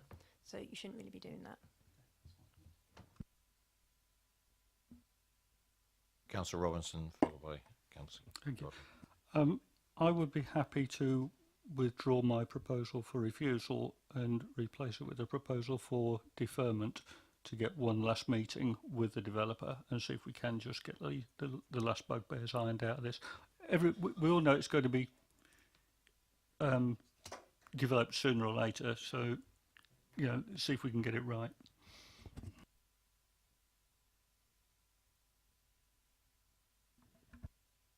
Councillor Mr. Tucker, are you content with that? And would you, I think this is a proposal for deferment on the heights. Yes. For discussion, and seconded by Councillor Mr. Tucker. Okay. Councillor Potter? I mean, only attempting to supplement that, I mean, it just seems to me if I heard Sue correctly, I mean, because we are dealing with this in phases and there's an outline approval for up to 200, it does seem to me it shouldn't be beyond the wit of woman or man to find some scope within later phases for an adjustment of numbers and density and the relationship of buildings to each other, all of that stuff that can come nearly as a compensatory thing for some of the changes that might be more acceptable here, really. So, I mean, it's that sort of nuance, really, that I think you could introduce into the discussions, isn't it, really, which would help. and probably satisfy everybody, really. Yeah. And I will endorse what you just said, because I heard the same thing. Yes, that the phase 3 probably has got a bit of flexi room in here. I'll get the words right from the officers, but I'm going to leave it.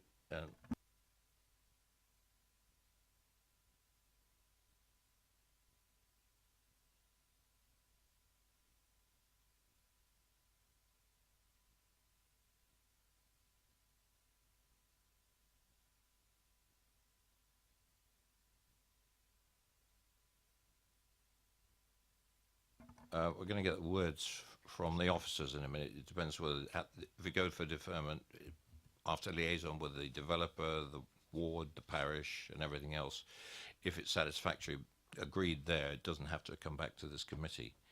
But if the agreement with the community and the elected members of the community, would that be satisfactory?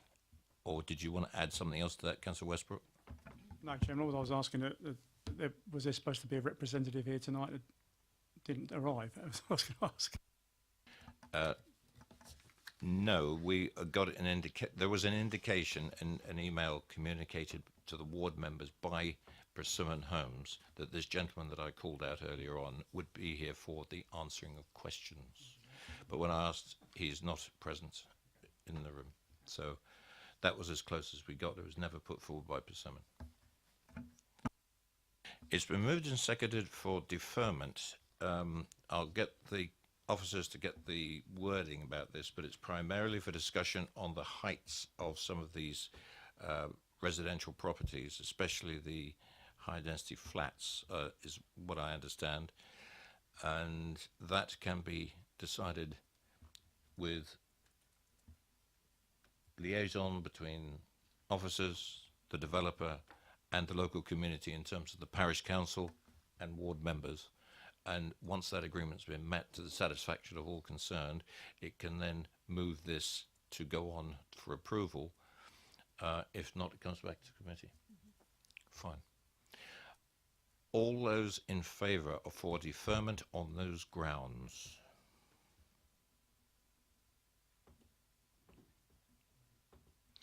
Those against? Abstention? Noted. Thank you very much. Officers? Thank you, Chairman. I think you summarised it quite well there, but it's deferred to allow discussions with the developer and the provision, hopefully, of amended plans to seek reductions in height of the residential properties, including the flats, in liaison between the applicant, the parish council, ward members and officers, and in the event that improvements cannot be agreed, then the application will need to be deferred back to the Planning Committee. Thank you, Chairman.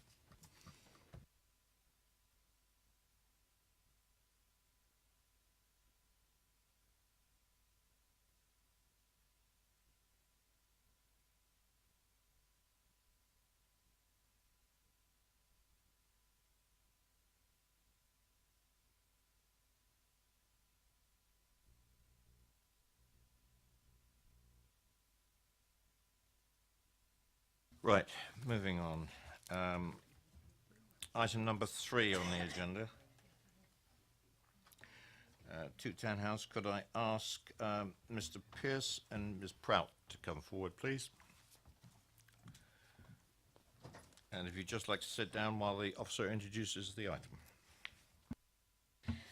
Thank you, Chairman. This application before you is at 2 Townhouse Cottages, Ashfield Road, Hill Road in Headley.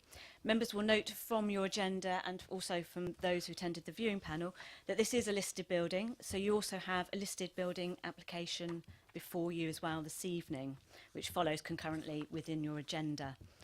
The application is for the erection of a single-storey side/rear extensions with a link to the existing dwelling following the demolition of an existing detached workshop, together with the erection of a front porch and replacement windows and internal alterations and repair of the property.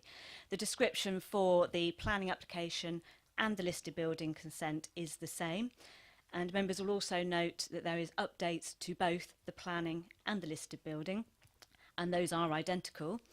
In referring members to the update paper, you will just note that there is a summary from the viewing panel, which was attended last Friday, with also a comment about a couple of the questions that were raised. There's also an update to the planning history, whereby the dates of decisions for some of the previous applications was missed from the agenda. As members will appreciate, planning applications and listed building applications have slightly different considerations, but as said, we have these both before us this evening and before you concurrently at the moment. Thank you. Thank you very much. And I'd just like to add that at the moment, the recommendation on both these applications is for refusal. Thank you. Mr. Pearson, Ms. Proud, you have 4 minutes between you. Hi, good evening everyone. Thank you for allowing to hear our views on the development of our home. When we decided to undertake the planning route to our property, we approached the listed buildings officer, or the listed buildings office, to discuss the routes and feasibility of a proposal for planning. They were helpful and advised that we draw up a pre-application taking their comments into view. We decided to use the existing barn footprint to provide suitable accommodation living space for our ever-growing family, so as to not affect the listed building, making the cottage paramount to our plans, and only look to renovate and put right the bad workmanship that had been undertaken on previous works in 1990 and 2007, where windows have been replaced with softwood and general workmanship had been shoddy. We invited the listings buildings officer to attend site, which they did, and comments were general as follows. The flat roof rear extension that cut into the cottage was too large. All interior and exterior works to the cottage were acceptable. The barn was not a concern, as they said they were not worried how far it went back as long as it was the same footprint. They advised that the scheme should not be matching the cottage and should be modern. In light of these comments, we then made changes to reduce the flat roof extensions by half, lost the entrance orangery, and changed the appearance to be modern, changing materials and the like. We were told that there is a scheme, we just need to get to the right scheme for the listed building so further amendments were made, each time taking on board points from the listed building officer, even though advice was unclear. Advice was given to retain ground levels around the barn from the front so that the barn appeared similar to existing, which again was another change that was made to try to satisfy the requirements. They talk about bulk to the barn and the listed building being subordinate, which I find a false statement, as we have a larger barn currently on site, which must make the listed building subordinate at current. The barn as it stands is unsightly and unsafe, and within the ½ an acre of land that both the cottage and barn sit within. This property is crying out for a once-in-a-lifetime careful development, of which we would love to undertake by bringing the property into the 21st century, making use of the whole site as a family.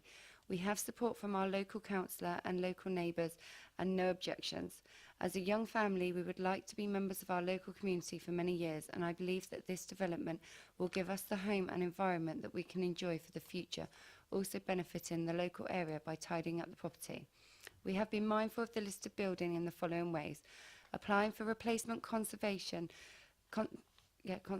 double glazed windows in hardwood, addition of oak porch to protect the frontage as there originally was a porch, retiling as the current roof leaks, and you have 1 minute. Replacement and resiting of entry gate. As you are aware from your site visit on Friday, the turn is in an awkward. The turn is awkward due to the position of the gates and current fencing, which is why we have applied to resite further into the property to alleviate highways problems, making a much safer entry to the site. We have been very patient and forthcoming with changes to the scheme, always keeping in mind the listed buildings' importance, and I hope that everyone here can see what we are trying to achieve and how we are trying to make this listed building habitable for the next 100 years and further. Thank you for taking the time to listen. Thank you very much, and thank you for staying on time. Well done. Members, any questions to the applicant? Councillor Westbrook. Good evening. Our report mentions that the proposal is for aluminium sheeted roof with timber aluminium frame windows. So you've got the timber boards and to make it look more like a barn, I guess. Our update paper this evening says that no specific advice was given to proposed materials at the pre-application stage. Can you, I think on Friday, you mentioned to us that you had been given advice. Can you just clarify that, please?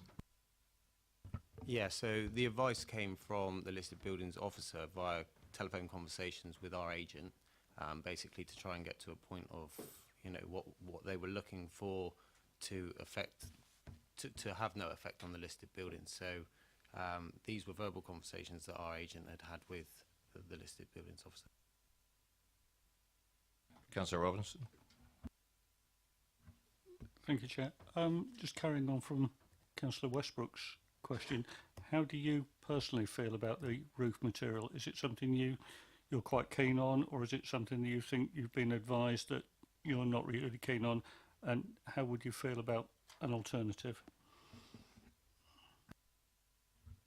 So I think we're looking for the best possible scheme for the property. So, you know, we've taken advice. We're open to, you know, options of different materials to make the whole scheme blend together. So it depends where that advice comes from. We wouldn't be fixed on keeping an aluminium window or roof. Councillor Byrne.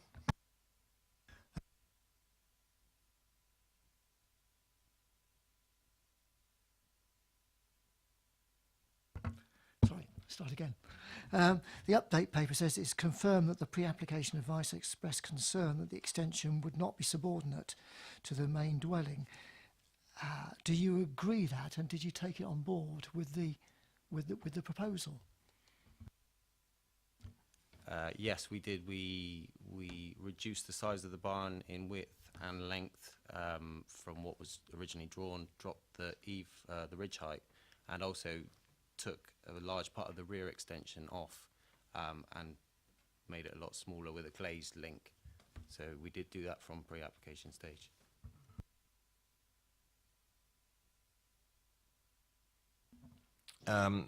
Sorry, Councillor Potter, yes.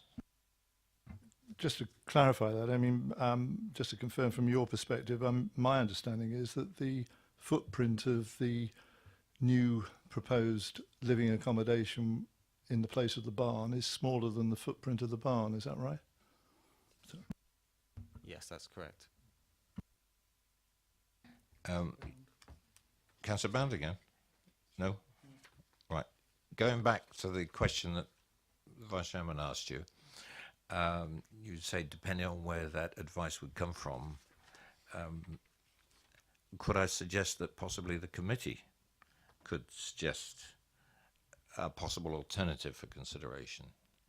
I'll put it in those terms. Yes, certainly. You know, that's why we've obviously wanted to come here, because we've got the use of, you know, a lot of people who have got an idea of how this property should look. Thank you for that. Any more questions for the applicants?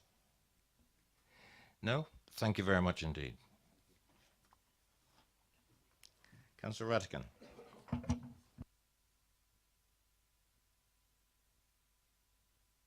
Evening, Councillor. 4 minutes. Thank you, Chair, and thank you, Committee, for attending on Friday. I very much appreciate it. The two reasons for refusal, if I can move you to them, and maybe you can judge your deliberations on those. The proposed development would cause harm to the existing layout of the historic building. Well, I don't believe that is true. The addition at the front is a replacement, because they did have a front porch originally. And as you will have noted, there's no other developments that are going to affect the street scene from the cars coming down, and therefore that prominence that is to the roadside remains. The scale and proposal is being rejected in terms of size, scale, layout, and massing. I don't believe, on the basis that we are going to have a glazed link which will be seen through, and that the proposed extension to the house into the barn is smaller than the existing footprint. Now, the officer has been fantastic. She's answered every question, and she's tried her very best to make something work here. But she just fell on the wrong side of approving this, is my belief. And this is a good, prominent site. The street scene will remain the same. It's going to have excellent screening. The roadside, as one of the councillors spoke to me earlier, was concerned about the quality of the road and accidents on that road. Well, the fact that they're moving the entrance to allow for vehicle access, not just one, but two, so as they can get onto the site, is a huge benefit. And I accept that the roof would be better if it was slate or tile, and I can accept that the committee has a judgment on that, and I would be supportive of any changes that it made. Finally, if I take you to page 128, it's noted that the extensive proposal of hard standing will have an urbanising effect. I think anybody who was there on Friday would have seen the landscaping giving it a sweep into the countryside, where you could not argue any more than that was urbanising a beautiful cottage that needs upgrading. So that's my points. Thank you. Thank you, Councillor. Questions for the ward member? Nope. Thanks very much.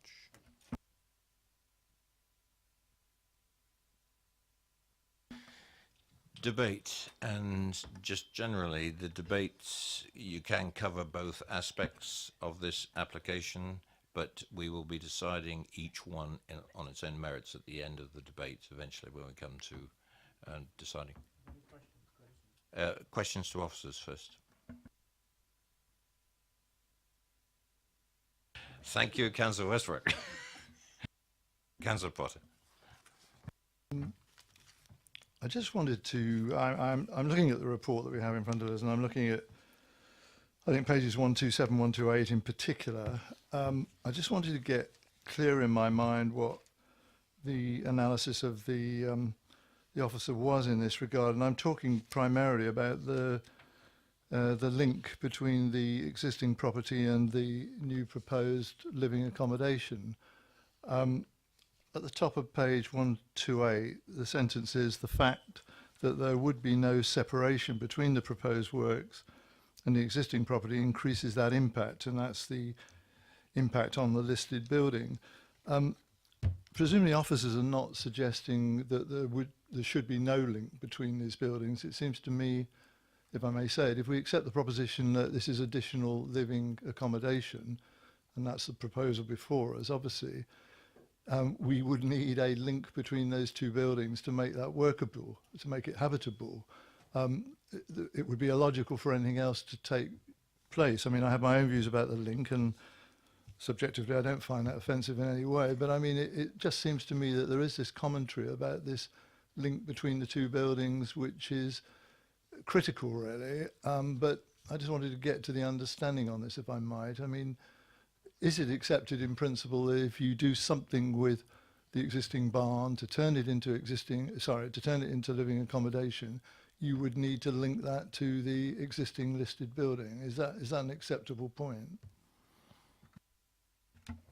I think the consideration before members is what you have before you. Yes, the proposal has a link between the extension and the main property, and I think the officer, when considering and analysing the overall development, is looking at the whole massing and that continuation of that built form within the site. I agree it is logical to have that link. You wouldn't expect this kind of accommodation to necessarily be separated, but I think members need to consider, well, what is before you this evening? And of course, there is an element of subjectivity about this. We have what we have before us. It does have that link, and as I say, I think that's that cumulative effect and all that new massing is what the conservation officer has been referring to.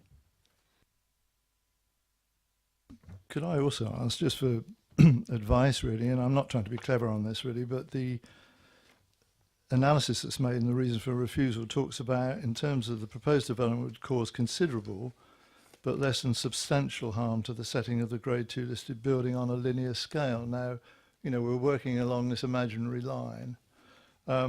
it's considerable, but it's less than substantial. I don't quite know where the line is drawn. Again, is that subjective and open to our judgment as it is anybody else's? I mean, this is not a scientific approach, is it really? It's just a question of our understanding of what we see that harm to be, if any. Is that right? I mean, it's this linear scale, and it comes somewhere along the sort of harm scale. Is that right? That is correct. You're looking at the historic character in the context of that existing listed building. You're looking at its form, its height, its massing, and the comparison of the proposed new works in relation to that. Are those proposed works adversely dominating the overall character and appearance of that property? Would they look disproportionate in relation to that historic and architectural character? And that's what we're sort of looking at the moment. Yes, you're referring to that linear form. Would the continuation of the linear form within the site cause harm to that setting of that listed building? It's all about that character, the scale, the massing. Yes, it is subjective to an extent, and I say that is something for you to take a view on as a committee. Can you just indulge me? I've just got two other things, if I may. I just wanted to get absolute confirmation from the officers that my observation about the footprint of the new living accommodation, what was the barn, is smaller as a footprint than the existing barn. The other thing, I just wanted a view really, and I know there's no decision taken about whether this would be approved or not, but in terms of what people would be seeking to do, what they would be seeking to match here, seems to me the choice is, do you seek to get an appearance of this new building which matches the listed building finish in some way, you know, particularly in regard to the roof, talking about the prospect of small tiles on the roof at a shallower pitch of that roof? Or do you seek to get a finish which is more akin to what the barn represents at the present time? And that makes the difference, doesn't it, as to which materials you might propose. I'll be open with you from my observation, contrary to what one or two people are hinting at. I prefer the analysis that says let's try and match more the appearance of the barn, really, in regard to the sort of modern materials that are being suggested. But would somebody on behalf of the experts on this have a view about which should be the approach to be developed in terms of finishes? Okay, there was two matters there that you raised. The first regard to the footprint of the existing barn in relation to what is being proposed. So if I just address that one first, maybe members may wish to turn to page 133 of your agenda, where you see a ground floor plan, and at the top of the page you can see that there is a dotted line which indicates the length of the existing barn. So you can see that is being reduced. Then if I just get you to turn back a page slightly, again that's reflected on page 130, where you have the line of the existing workshop to be demolished, sort of halfway down the page. Then what you also have on page 131 is the height and the dimensions of the building. So you can see a bit of the overall profile, the end elevation, which you can look at comparison to the proposed elevation. So we don't have a direct comparison, but it is understood that there would be an increase in height. With regard to the materials, that is a matter for consideration by the members this evening. I mean, whether you are considering a more traditional approach would be more appropriate and sympathetic to that site, that is something open for your consideration. I really wouldn't have a specific view on that, and I understand from members there are concerns about the proposed modern materials. You do see differing materials on extensions and alterations to listed buildings, some that you see to create that contrast and that visual sort of change from the historic building. But you do see other examples where materials are more traditional. They are your slates, your tiles. I mean, I think we've got photos of the property before you. That may be something you wish to give consideration within your debate. Any more questions to officers? Councillor Mr. Tucker. I'm a bit confused. With regard to the basement, with regard to the basement plan, is there at present a basement, or I'm trying to sort of work it out. It looks like there's some tiny windows in the back end of it, but whereas the proposal is for a proper, good-sized basement. My understanding is that the existing workshop outbuilding doesn't have any basement, and this is actually an additional lower ground floor. It is a basement that is being included within this current design. So what they're losing at the top, they now will put on underneath. It is literally just shown as additional habitable space underneath the building. It is a basement in its own right. Good place for a wine cellar. Any more questions to officers? Debate? I'd like to contribute something for what it's worth, being very subjective in terms of building materials. Maybe I'm more of a traditionalist, but I look back, after I'd been to the site, I looked back from the bus, and quite honestly, my personal view would be that the wooden cladding that is planned for the extension of the barn is absolutely fine because that's traditional. It's just that that is a workshop currently. I wouldn't like to live in a look-alike workshop. I'd like to live in a part of the house. So I've got two observations. The linkage across is going to be clear. It's going to be glass. It's going to be almost, well, it's going to be literally transparent when you look at it, but it's not going to be a block. If it was solid walls connecting the two, I'd have a different view. But I go along with and accept the clear access way, whatever the clear material is going to be. But I would strongly suggest that traditional slate, or even matching the roof of the existing building, but actually bring out give an accent and reinforce the fact that we've got a listed building and it has an associated structure to it that is in keeping with the whole setting. That is a beautiful setting. I don't think anybody would disagree with that. And I think that would just complement the whole outcome of it. That's my view. And that would be my suggestion, and the only suggestion on the materials. As far as the principle is concerned, my own view is that I think this proposed development is a very good one. I don't think it lends any negativity to the existing listed building. I think it enhances it. And I go along with this as a very good example, one good example we've had before this committee in the past, of how to get a 200-300-year-old building and bring it in the 21st century for modern family living. Councillor Bound. Sorry, Councillor Bound, if you defer to the ward member. Thank you, Chair. I think this is a very good development, and I agree with you actually about the tiles, but that is purely subjective. That's my personal thing, tiles in the roof. And you will also recall that we had a glass extension to which we passed in Whitchurch. Yes, and that has been a great success. And so I would encourage you all to support this development and vote for it. Thank you. Councillor Bound. Thank you, Chair. I've read the report carefully here and did attend the planning. My personal opinion is I agree with the report basically, so I feel that I'm probably going to be in a minority here tonight. I do feel that the overall bulk that is going to be constructed here in the place of the barn, I don't think the barn will get permission nowadays either, because I think it's just too big. And so I think comparing the extension with the barn, I think it's a false premise, because I don't think the barn would have been there in the first place.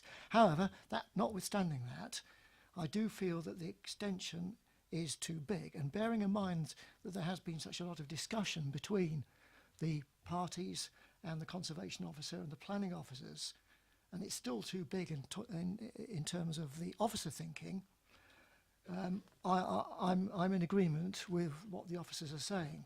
In terms of the link, I've voted against links in the past. You've got to have a link to make the two compatible and make it a sort of a living accommodation. But my other point is that I think the applicants bought the building knowing what it was in the first place, and if you buy such a sort of a building, then there are constrictions, and I think you've got to work within them. Councillor Robinson. Thank you, Chair. I must admit, when I first looked at this on plan, I thought my immediate reaction was no chance whatsoever. That's completely out of order.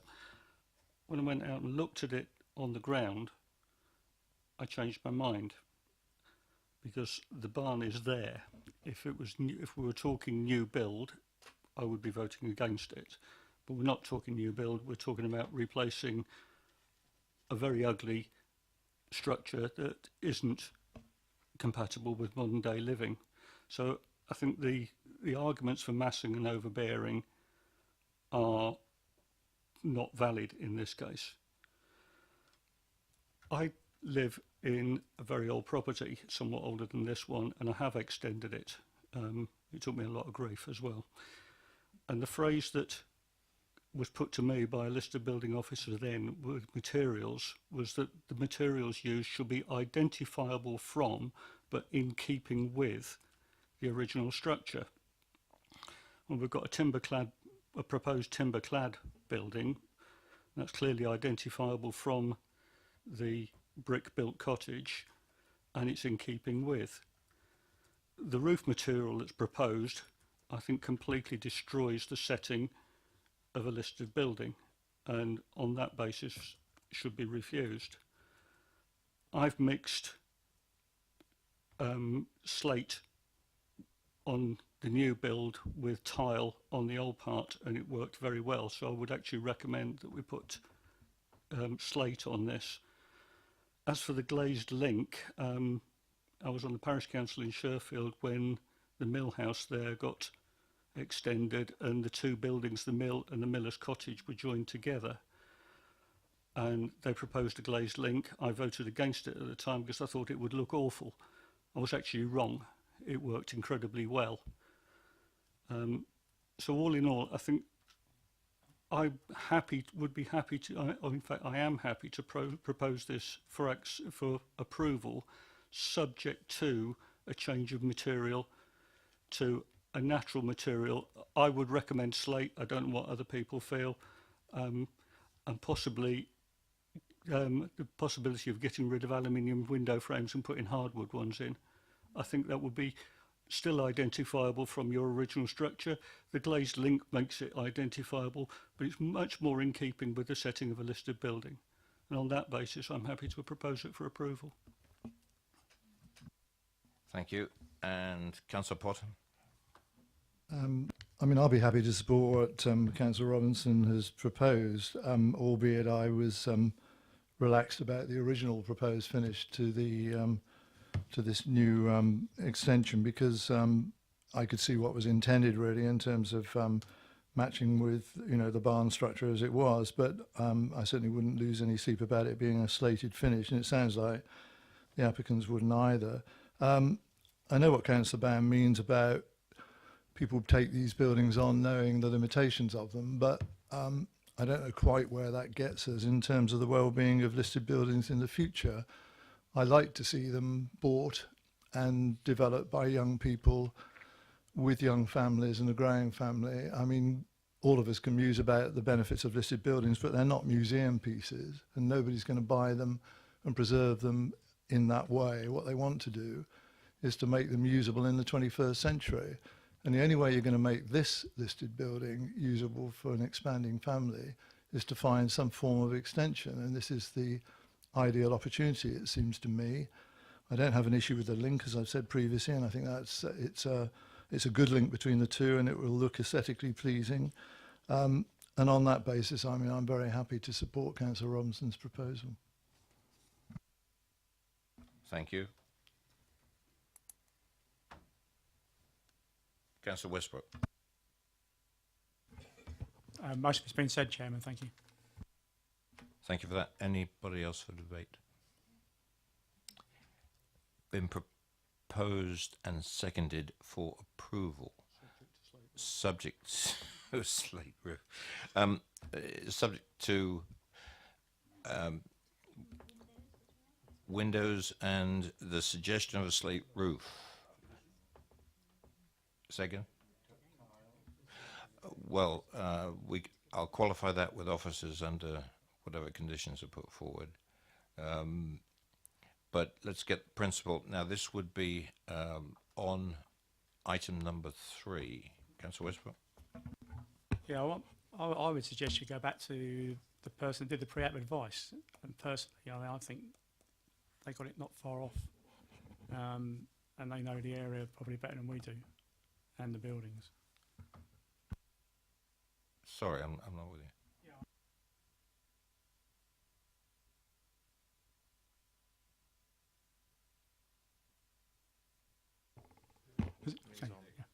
Yeah, I understand what you're saying about the slate, but I mean, there was some pretty good pre-app advice there when we went to see what was said about what it would look like. And obviously, if it was slate, but I would certainly take that on board.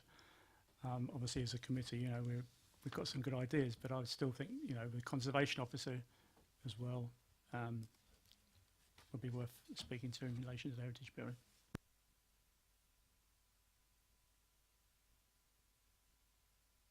Right. Two things we've got to cover.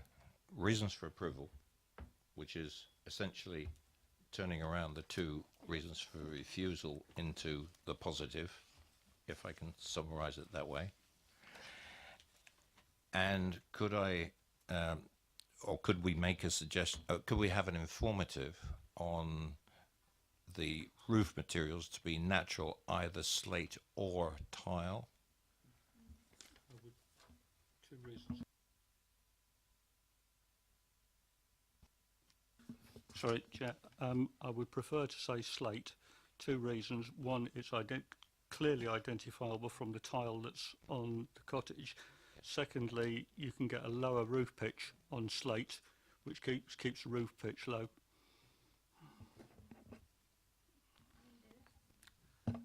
And windows, hardwood, not aluminium. If I could just come in there, in terms of the pitch of the roof, there is a minimum pitch that a clay tile will take. I think it's better on that one there because it's quite a shallow pitch. A slate would sit better, and it would, personally, I would say, looks more like an ancillary outbuilding that has then come into part of the house, and that would equally then tally with the wood cladding as well that's proposed on there. So my only concern is if you stipulate a clay tile, then potentially the roof height might have to go up, which is not something that I think you would consider, because then it then does start to compete again with the listed building. So it could be that you just stipulate, notwithstanding the details shown on the submitted plans, that the material shall be a slate, a natural slate, not an artificial slate, a natural slate to be agreed. Is that, well, let's take the vote on that basis for approval. All those in favour for approval?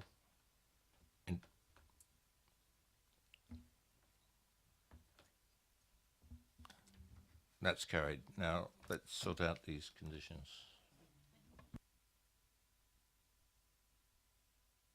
Sorry, against, if you want it recorded, Councillor Bound.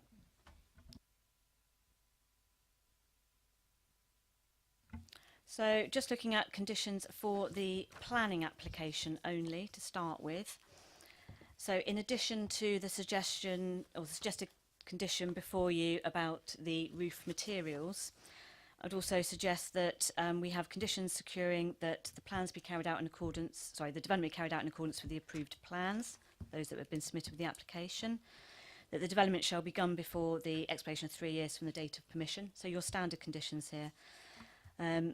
Then again, notwithstanding the information shown on the drawings, that we have a full schedule of all the proposed materials and finishes. So that would enable us to also include securing whatever the finish may be to the the cladding, the stain, the final finish for that. So that's not uncommon. And also the details for the brick plinth, etc. And that would also include having sample panels, materials. So we've got that control and we can work with the applicants on those details. There's also a suggestion that we have no externally mounted lights unless we've actually prior approved those. So we're looking at the character and appearance of the property, but also having regard to the location in the countryside where there is potential for nocturnal animals who might be affected by external lighting. So we would look to have a scheme approved for that. The Conservation Officer has also suggested removing permitted development rights, so we're not actually seeking any further alterations to what we actually have before us. Securing parking on site, so that would be in accordance with our parking standard, and that would be for a minimum of 3 vehicles within the curtilage of the property. And again, we would also need cycle parking for that, so that would accord with the size of the dwelling that would result. Again, having regard to the character of the site and the location in the countryside, we'd be seeking for details of a habitat enhancement scheme. Then also having regard to bat protection, there were enhancement works that were suggested within the application, so we would secure the implementation of those through condition. Also securing details of a tree protection plan and a method statement for any works that are affecting the trees and hedgerows. As you will see, there is vegetation behind that building, and that is shown to be retained within the site plan, but we'd also want to secure that to ensure that actually does happen, given the landscape character of the site. And then there's also suggestion too that all works of repair to the surrounding fabric affected by the existing listed building are carried out and thereafter maintained in accordance with a schedule of details. So actually looking at the listed building itself and securing its long-term retention, as well as securing what would happen with the barn. There's also a number of suggested informatives relating to the conditions to ensure that we actually have those submitted to us and drawing the applicant's attention to how they deal with those conditions.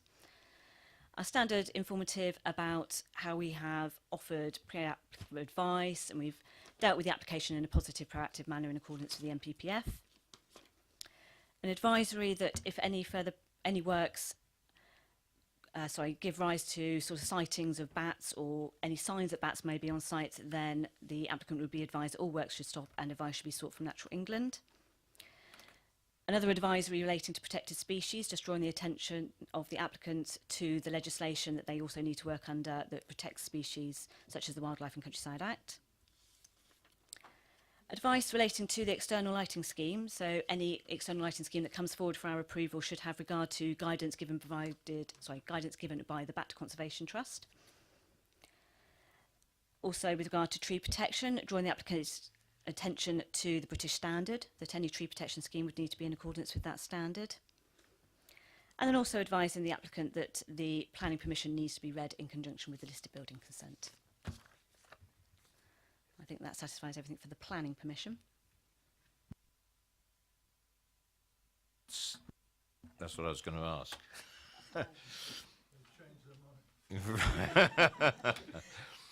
Right, that's the first half of this. Now we go on to the listed building consent, and if I could ask the officer to cover that one, because it does need to, it goes hand in hand. Okay, so if you just bear with me again. So looking at conditions first, the first condition we propose that the development is carried out in accordance with the plans that have been submitted to us and approved by the committee. That the development again should be carried out before the expiration of 3 years from the date of the listed building consent. The same condition carried over from the planning permission for all the materials, that we would need to approve the details of all the materials and their specifications. With the listed building, we have suggested the condition that we have all full details of all windows, roof lights, screens, external doors. So we're actually looking at the final joinery details of those to make sure that they are in keeping with the listed building. Because we don't actually have all that full detail with us. So this would be looking at scale drawings at a higher scale than you actually have with the application itself.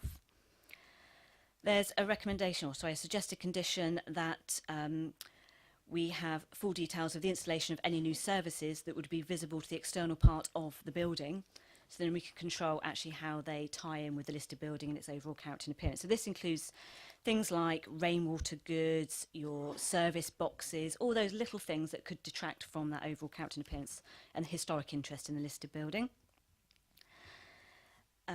Seeking further details of internal works to the original part of the listed building, such as further details to the staircase as an example. So it's all sort of structural works inside, the floors, the walls, the repairs, so we can assist with making sure that we get a good scheme for the long-term preservation of that property. Look, seeking for further details of the porch, because we do have very limited information within the application, so actually be securing the actual detail of how it's attached to the listed building to making sure that it does retain that sympathetic approach. And again, carried over, same as the planning application, that all works to the fabric of the listed building where they are considering repairs match in with the original property. Just turning to informatives, just again drawing applicants' reference to the conditions. To demonstrate that we have been acting positive and proactively in accordance with the National Policy Framework with respect to the listed building application. Further condition, just advising the applicants that where details are required for approval for the listed building consent, there's no fee required for that. And also to advise the applicant that the decision for listed building consent needs to be read in conjunction with the planning permission. And that is all I have on my list. Thank you.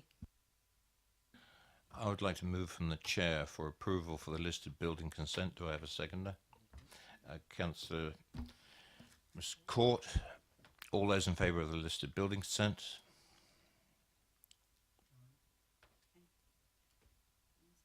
All those against? Abstention? Councillor Bower. That is approved. Thank you, Chairman. Just to confirm to the committee that planning permission has been granted for the application before you, subject to the conditions that we have just discussed, and also listed building consent has been approved for the same works, again subject to the conditions and informatives that I've just referred to. Thank you. Thank you, committee. Right. Item number 5.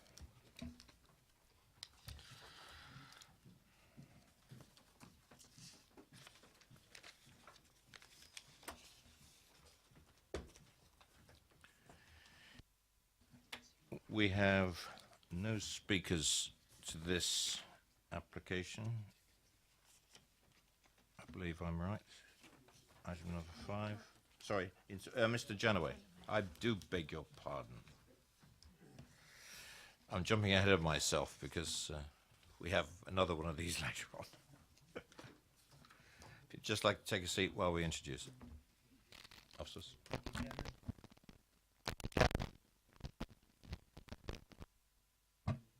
Thank you, Chairman. Application is a site adjacent to Meadowside, Bidden Road, Upton Gray. It's a proposal for the erection of 5 dwellings, a detached garage and associated site works, and a change of use of the land from agricultural to residential.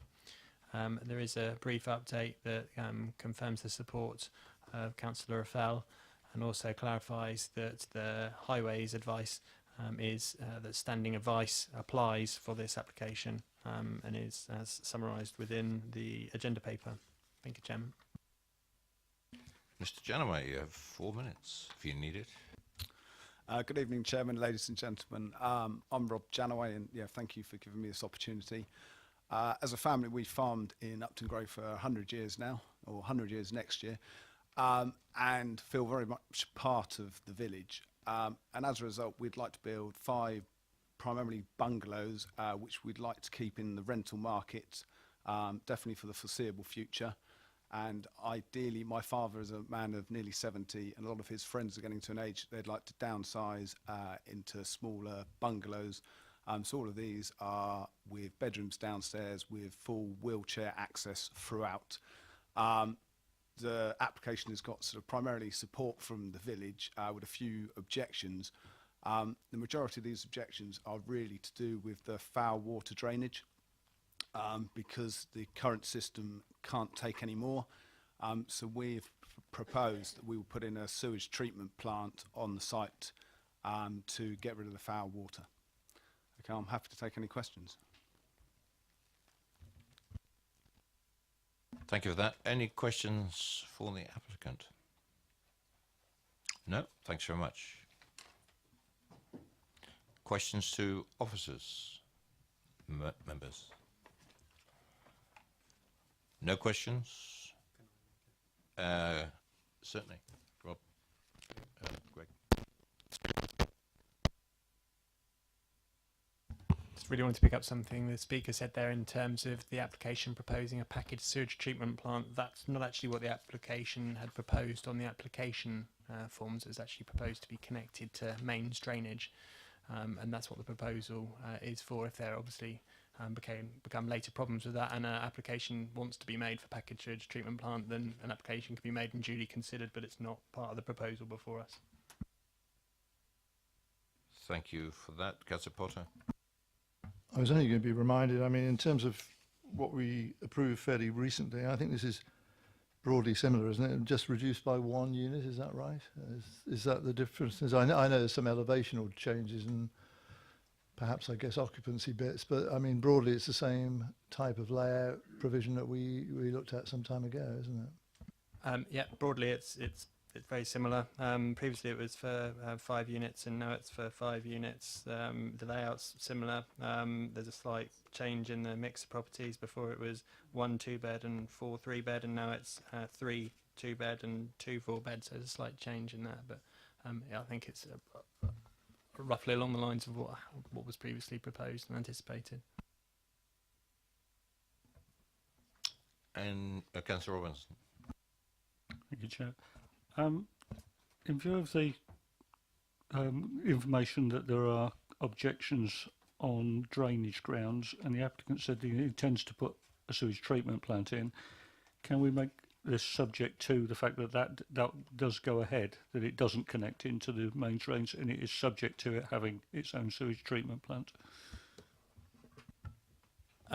No, not in this instance. There's obviously a previous approval for 5 that connects to mains drainage, so that previous approval is a material consideration. Also, as it's set out on page 152, the Relevant Water Industries Act requires the Water Authority to take the sewage from the development and make whatever improvements are required to the infrastructure at their own costs. So they will be required to do that. If there are considered to be problems and the applicant does feel that it would be more preferential from their own point of view and demonstrable to be able to demonstrate that there was that harm, then they could make an application for alternative means of disposal. But actually it's something that the Thames Water have a legal obligation to accept. Any more contribution, debate? Otherwise, proposal. Councillor McCormack. Move the recommendation. Seconded. Councillor Sherlock. All those in favour? Thank you.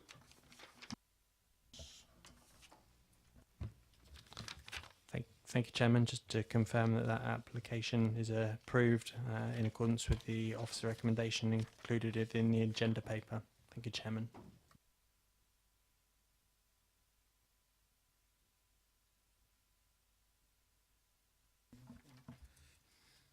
Thank you. Right, item 6 is Rexford House. Officers, please. Thank you, Chairman. Members will see before you that this application is at Rexford House, Union Lane, Plastow Green, Headley. And the application seeks variation of condition 1 to a previous planning permission which has been granted on this site to allow for modest alterations to the scheme, in turn being the enlargement of the kitchen and plant room and positioning of the scheme further to the northwest. Members will note at the top of page 163 that actually details a little bit more information about the modest changes that are proposed to this application compared to what has already been approved on site. And I have nothing to add. There is no update for this application. The application before you is recommended for approval. Thank you. Councillor Ratkin, if you'd like to come up. Thank you, Chair. I won't take up too much of your time. These alterations are modest in terms of the site and are what one would expect for a house of this grand scale. So, you know, I have no objections to it, and it's only brought before you because of the number of objections locally, and would have been decided under delegated powers had those objections not come forward. So I'm happy to answer any other questions. Any questions for the Ward Councillor? Thank you, Councillor Rattigan.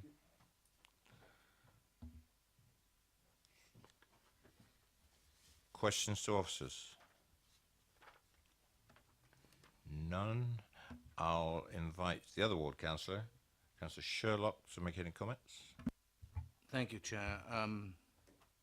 I was just going to actually propose it because I think everybody's been there and seen that, and they are modest, this wonderful word, modest. They're very small changes to be made, and so I'm going to propose that we approve it. And Councillor Mr Tucker seconded it. I do give the rest of the committee any opportunity for questions to officers and debate or any other discussion. It's been duly moved and seconded for approval. All those in favour?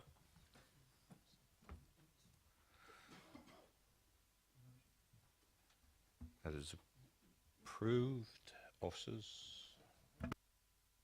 Thank you, Chairman. Just to confirm to the committee that that application has been moved for permission and that is subject to the conditions and informatives contained within your agenda. Thank you.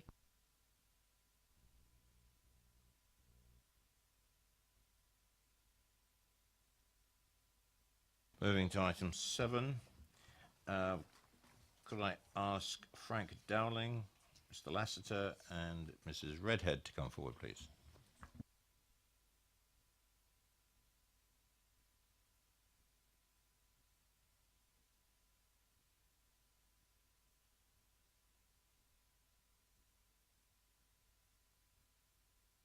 You just hang on a minute and we'll get the officers to introduce the item.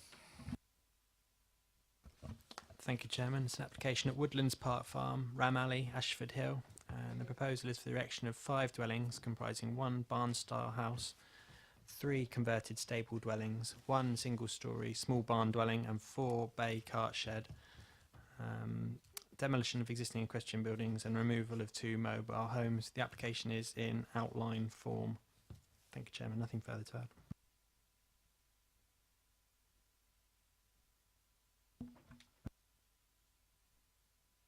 Mr Lassiter and Company, you have 4 minutes. I don't know what these microphones are doing. They're playing up tonight.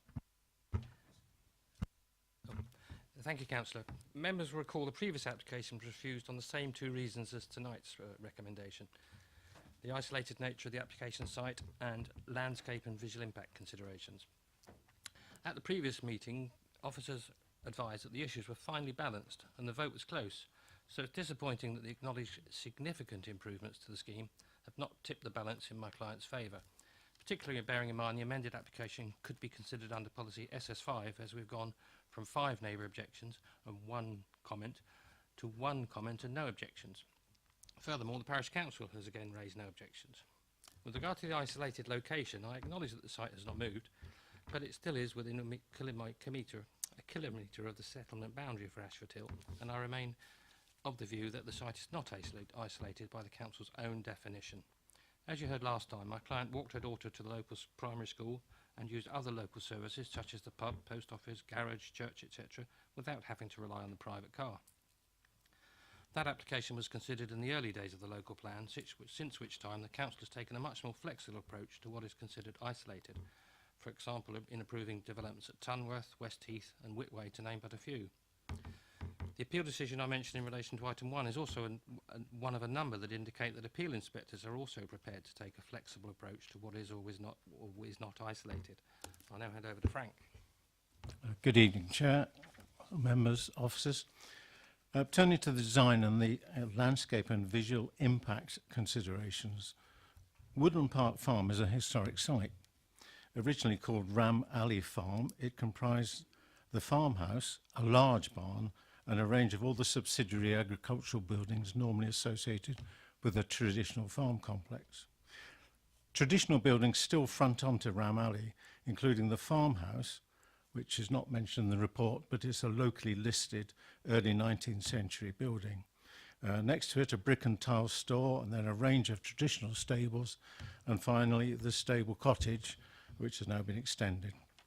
Behind these frontage buildings, all trace of the original farm buildings, including its large barn, have unfortunately been lost, and there's now a complex of large modern utilitarian buildings and which detract from the setting of the traditional buildings. It's proposed to demolish 4 of these large modern buildings, which cover something like 1,200 square metres, and replace them with a development covering roughly half of that area. The scheme is designed around a tight courtyard or farmyard, with the buildings forming a square all set within the footprint of the existing buildings to be demolished.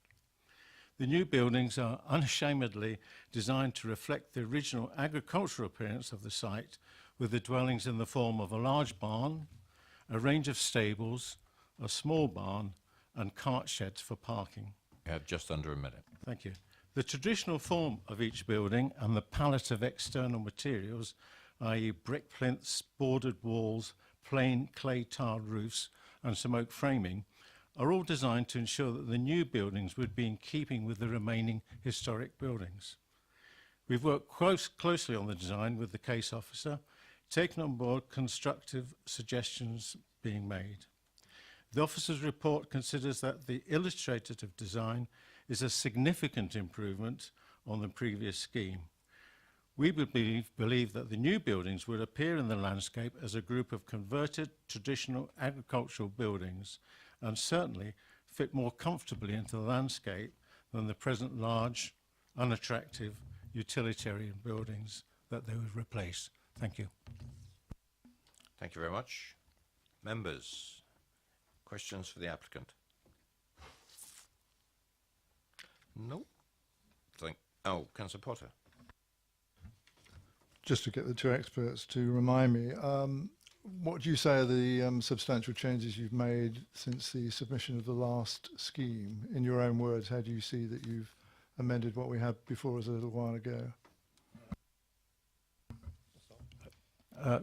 I wasn't involved with the previous scheme, but it was, I think, described as more suburban. It was a loose arrangement with the buildings spread out more.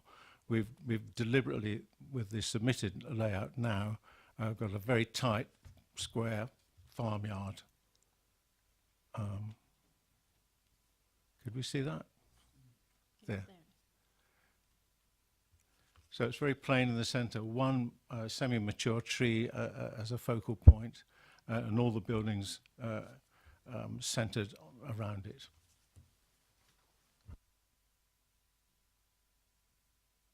Any more questions? Thank you very much. Councillor Ratigan.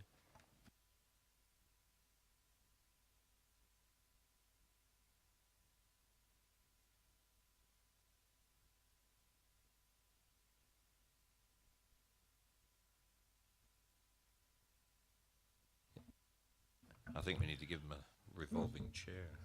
Yeah. Thank you, Chair. 4 minutes. I didn't make you suffer another visit. I know you all took on board when you were there the visual impact of the previous scheme, and noted the siting of the possible development. This is a better scheme, as admitted by the officers, and gives a much more agricultural, rural feel to it than the spaced out, more urban, garden-led development. Now, some of you were able to support it previously, but this is a much better scheme in planning terms, I believe. It meets the SS6 new housing in the countryside. Obviously, it's on previously developed land that has fallen into less use. It's not as busy or as well used as previously. I believe because Ram Alley is a structure in itself, there's houses all the way up to a huge house at the top of Ram Alley. It doesn't form some urban ribbon, but is a rural development in itself. The site, although you would suspect that it would have rural countryside, the fact that it's set well down into the hill means that the screening from the main road should allow no views over these. The only views you will get are from Ram Alley itself. Now, that has to be a huge positive, that you can build houses, new houses, required houses, in the countryside or close to the countryside without the impact upon it. I really like this, and I feel it works for the site context itself. It's appropriate, and because Ashford Hill and Headley doesn't have a neighbourhood plan, we don't have a structure for new housing to come within the parish. We don't want sites of more than 10 to be developed or identified within the parish, and that leaves us either stuck in Aspic, preserved as we are, or we can move ahead with these small developments that are appropriate to the rural setting. The isolation part, can I say, you know, people do walk around there. You know, only last week we removed tyres that had been dumped there, fly tipped locally, but people like myself go along, see them, spot them, and take them away. That's how rural areas work. We all look after each other, and I do believe that this 5 development with a multi-style approach works for our rural community in Ashford Hill. Thank you very much. Questions for the ward member, Councillor Westbrook. Good evening again, Councillor Rattigan. Hampshire County Council's right to weigh putting an objection to this. As a local councillor, obviously, it's to the detriment of users of the rights of way. What feedback have you had about that? To be honest, most of the bridle pathways and the walkways will still be used. There's not going to be a problem. A lot of the horse movements are up and down Ram Alley already, and would only go past the front of it. Now, I accept that when you're doing building work, there might be times when the noise and the disruption would affect a horse. But, you know, people have many bridleways near Ashford Hill, and they can use them during periods of busyness. Any other questions for the ward councillor? Thank you very much. Does the other ward councillor want to make a comment at this stage, or leave it for debate till later? Okay. No more questions. Questions to officers. Any questions for the officers, please? None. I'll move straight to debate then. And Councillor Sherlock, if you want to say anything. Up to you. We'll wait. It's Councillor Bound. Thank you, Chair. Well, I've got to say, I'll be open. I voted for this planning application last time round, and I will intend to vote for it in this time if I get the opportunity. The officers admit that it is an improvement on the previous application, although still insisting that the area is isolated. I mean, Councillor Rattigan has put it well that there is quite a lot of development down Ram Alley itself, and then you're on to what the officer called a single carriageway road. Well, it is a single carriageway road, but it's quite wide as a road. I mean, that we had some closer in Borghurst like that. Fairly straight, and I don't see the problem with people actually walking on it or cycling on it to the church or whatever.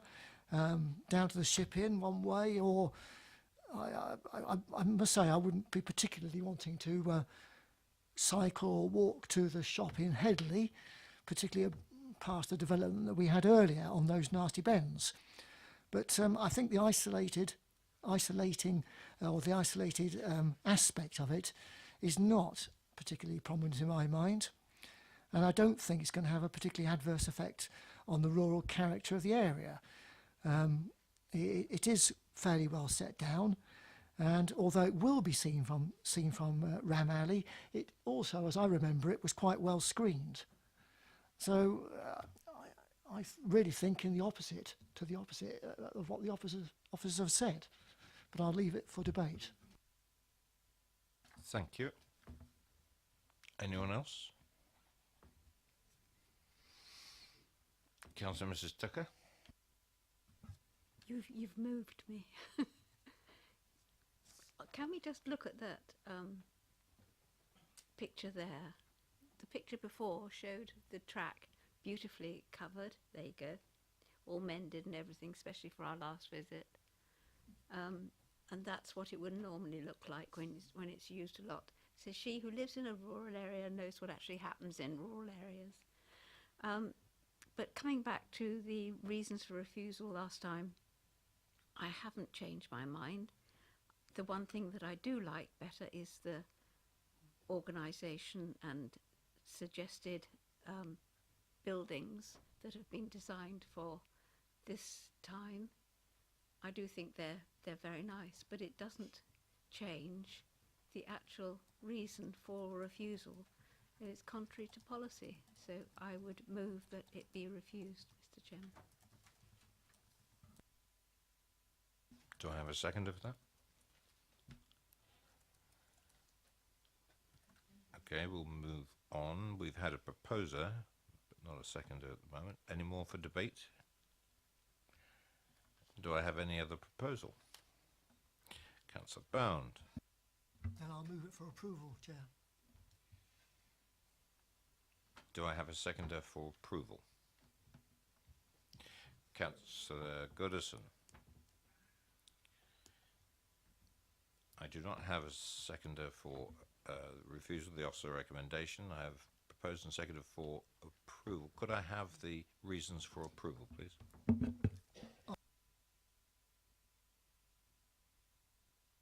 The reasons for approval are the opposite, really, putting it the other way around, for those which were put forward by the officers for refusal.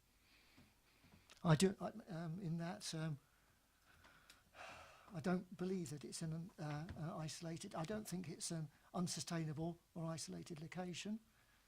And on number 2, what does it say? I don't think it will have an adverse impact on the rural character of the area.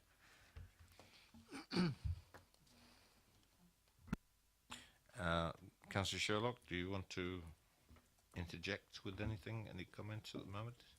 I left it for debate. It's now been moved and seconded for approval. Do you have any contribution?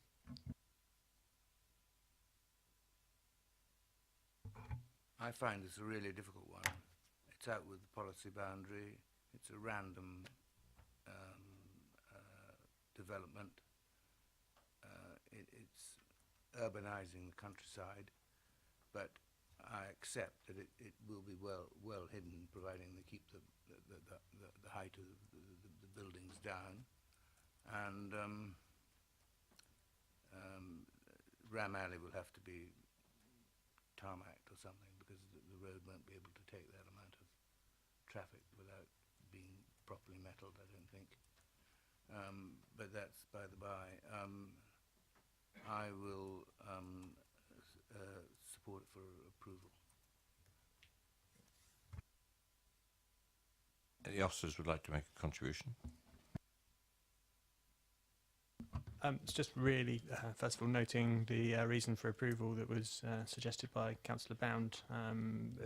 More so the first reason, other than the second, where it's stated that you don't feel that it is an isolated site.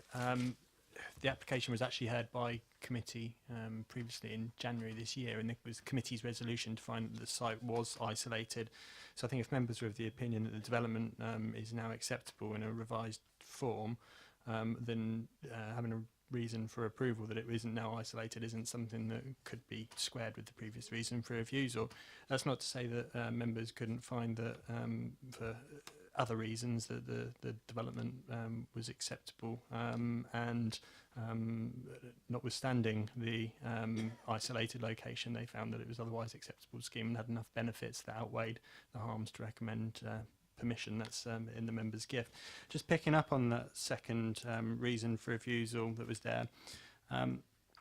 First of all, just pointing out that the application is in outline form. It's not an application that includes any of the detailed matters. So whilst the layout that is shown is indicative, and shows one particular way that the site could be developed, that's not necessarily the way that the site will be developed. That would be, if it was approved, a matter for the reserved matters stage that could be considered.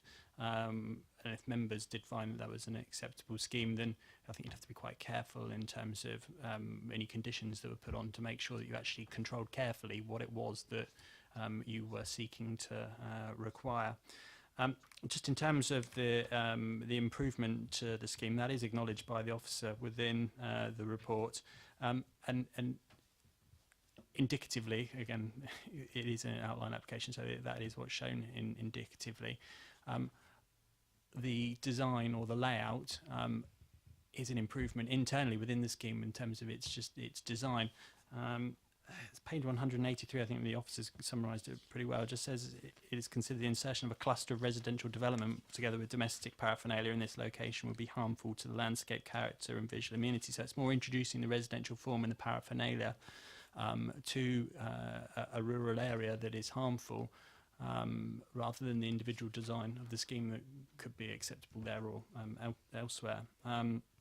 So it wasn't that design for design's sake that was harmful. It was the impact of introducing the residential development and the paraphernalia that comes with it into the countryside, where it does have views that are available, even though we've heard from members that they may be limited in certain viewpoints.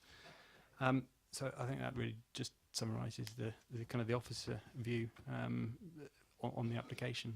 Thank you, Chairman.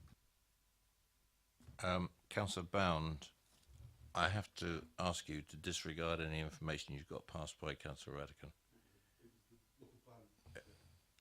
Because, as I said right at the very start,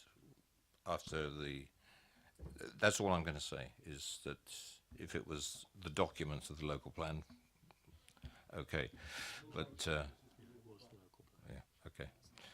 Councillor Bound. Is it possible then to say that the sort of the benefit of the development overcomes the harm that the isolation would bring about, if we're saying that we can't go back on the isolation? Personally, I don't think it's isolated, and I didn't think last time either.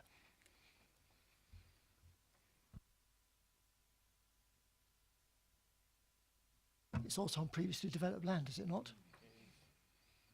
That would be a matter for members to decide as to whether the benefits and what they are, including if you're of the opinion that it's on previously developed land and is of a high quality or can be required to be of a high quality design, outweighs the harm that's identified by virtue of its location in it being isolated.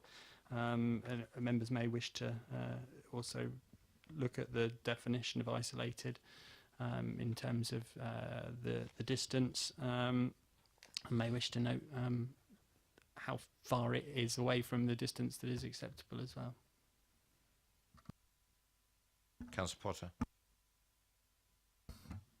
I think the one thing we always pride ourselves in this committee is our consistency and our inconsistent approach to SS6, and no harm with that, it seems to me, because nobody can quote precedent, really. So long may it continue, probably. And I think Councillor Cubitt, when she was a member, said, you know, that's what we should do, and we should determine each application in its own right. I'm uneasy with this one, I'll be frank. I mean, the one thing that has been said, and it's obvious, is the positioning of this hasn't changed. It's still the site we looked at a while ago. And if we thought it was isolated then, we think it's isolated now, I would have thought, in terms of consistency. We did make the observation last time, I think, also, that we couldn't really, I think, justify what was claimed to be the sort of reuse of redundant or disused buildings because they were going to be demolished and replaced with something else. We felt that probably it was akin to speculative development. I've no idea who the purchasers will be, but I can guess, really, and these will be attractive units in this location, whatever the perceived isolation on my part. And to that extent, it just seems to me that it's difficult to justify under the provisions of SS6, quite frankly. And I stay with the decision we made some time ago. And I think our logic then is the logic I apply tonight, and I'm content with that, Chair. Thank you. Anyone else?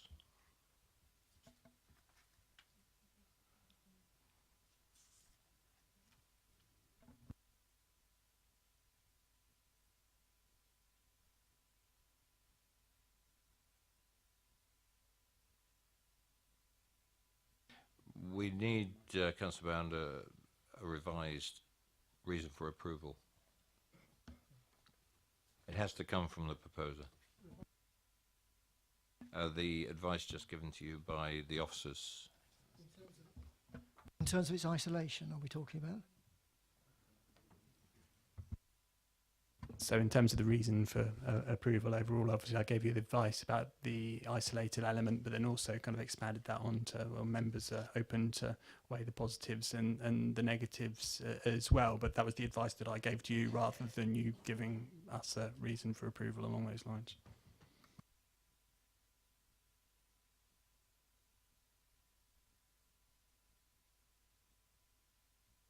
Sorry.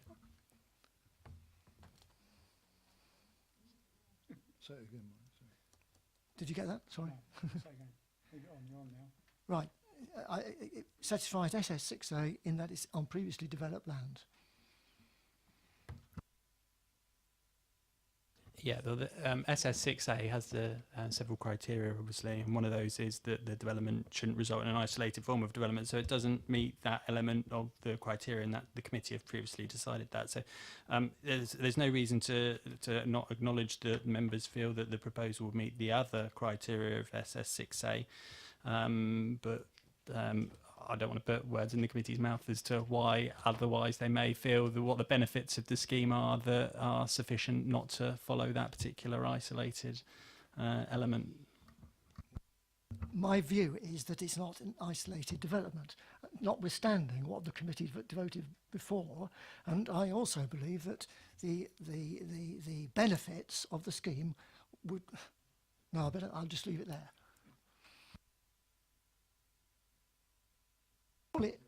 Surely it's up then down to the committee. If they feel it's isolated, then they will vote against the recommendation. Councillor Goodison. Sorry, thank you, Chair. I think it's reasonable to say that that we consider that the benefits which could be derived from the scheme do outweigh the fact that it is in a somewhat isolated position, but we don't consider that we consider the benefits outweigh that. Thank you. If I can contribute something here, bearing in mind this is an outline application, we don't know what the benefits are, because all it is a principle of development of the site. We can look at all the drawings. This comes back to another application that we had earlier on, that it doesn't tell you what's going to be delivered.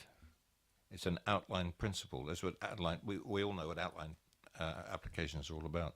It's the principal developments and access. I'm struggling to figure out what the benefits are in an outline application, bearing in mind what this committee had voted for in the past. Councillor Goodison. Thank you, Chair. I mean, surely the benefit is that the scheme as currently shown to us, even though it's only an outline scheme, would seem to suggest there is a great benefit in the fact that a previously used brownfield site is now going to be used in a much more constructive way, and it appears that it's going to have very little impact on the rural scene. And that these benefits outweigh the fact that it's in a slightly isolated position. Could I just come in as well? The problem you have before you is that, as the chair has said quite rightly, it's an outline scheme. None of the details that you have been shown, which you may very well like in terms of the design, the layout, none of that is for your consideration now, because it's purely illustrative. You have no guarantee that that will be delivered on site. So whilst you think that map might be suitable for that rural setting, it's visually better than what's there at the moment, and it will have less harm on the area and will have minimal harm. You have no guarantee that that is what will be built on there, because that is not for consideration. This is just an example of how it could be done, but it's not how it it will be done. Someone else could come along with something totally different. If I may say so, I mean, what this committee is deciding that they don't agree with your reasons for refusing, and that, if that is what the committee decides, then that is the decision of the committee. They don't agree with the reasons you've given for refusal. And that's quite right. That's why we're here, for you to be able to make that decision. What we're saying to you is that not too many committees ago, you have had a very, very similar scheme before you, and you have agreed with the officer's recommendation, particularly in terms of the policy that it's isolated. Nothing has changed. You are still looking at just the principle of development. There are no more details there for you to consider. So I would strongly advise you, bearing in mind we have other applications on this agenda, and we will have in the future for these policies.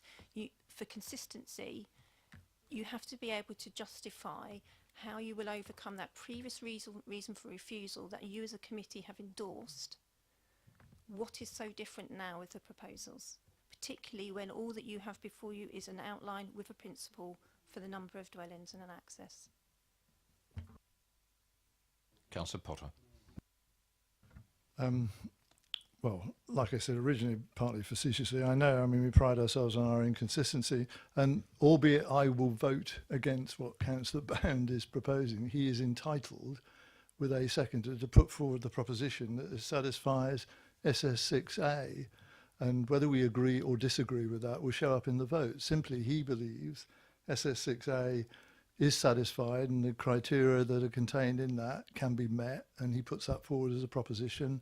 We either support it or we don't, end of story. And the fact, if it were to be approved, that it differs from what we said a few months ago, well, there will be others who will comment on that, I know, but that's the simple position that we are in. He's entitled to put forward that proposal.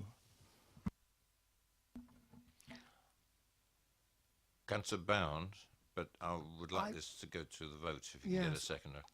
I was about to say, I mean, that I would be prepared to withdraw my recommendation for approval, bearing in mind the officer's advice, but I'm putting it on record that I don't believe that it is an isolated location, and I do believe that the benefit still would overcome the harm. So if the seconders will still go along with me, then I'll leave it as, and we'll go to the vote. It's been duly moved and seconded for approval. All those in favour for approval for this application? All those against?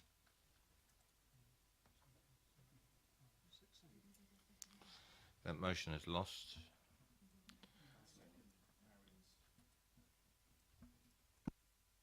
Moved to accept the officer's recommendation and seconded by Councillor McCormick. All those in favour for the officer's recommendation? All those against? Abstentions? Councillor Court. Officers? Thank you, Chairman. To confirm, the application's been refused for the 2 reasons set out in the agenda.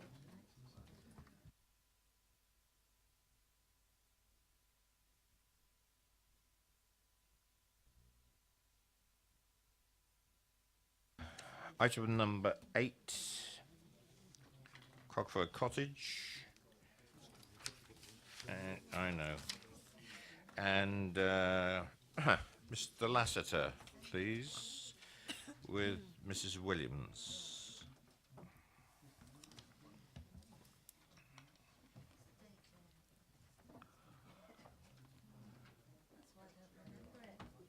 I'll get a reserved seat to label for you, I think. Yeah. If you'd just like to hang on there until the officer presents. Thank you, Councillor. Thank you, committee. This application is for a site of Crockford Cottage, Newby Road, Kingsclear. The application is again an outline application for the erection of 2 dwellings with a maximum ridge height of 5.9 metres following demolition of the existing bungalow. And it's, as I say, it's outline. We're considering the principal, access and scale only. Members may recognise this site. We have had a fairly recent appeal here, where the inspector determined that the site was in an isolated location, and an assessment of the location is actually extracted within pages 194 and 195 of the report. I would first draw members' attention, however, to the update paper, where we just have a summary of the viewing panel. It was attended by members last week, where you saw the site and its context.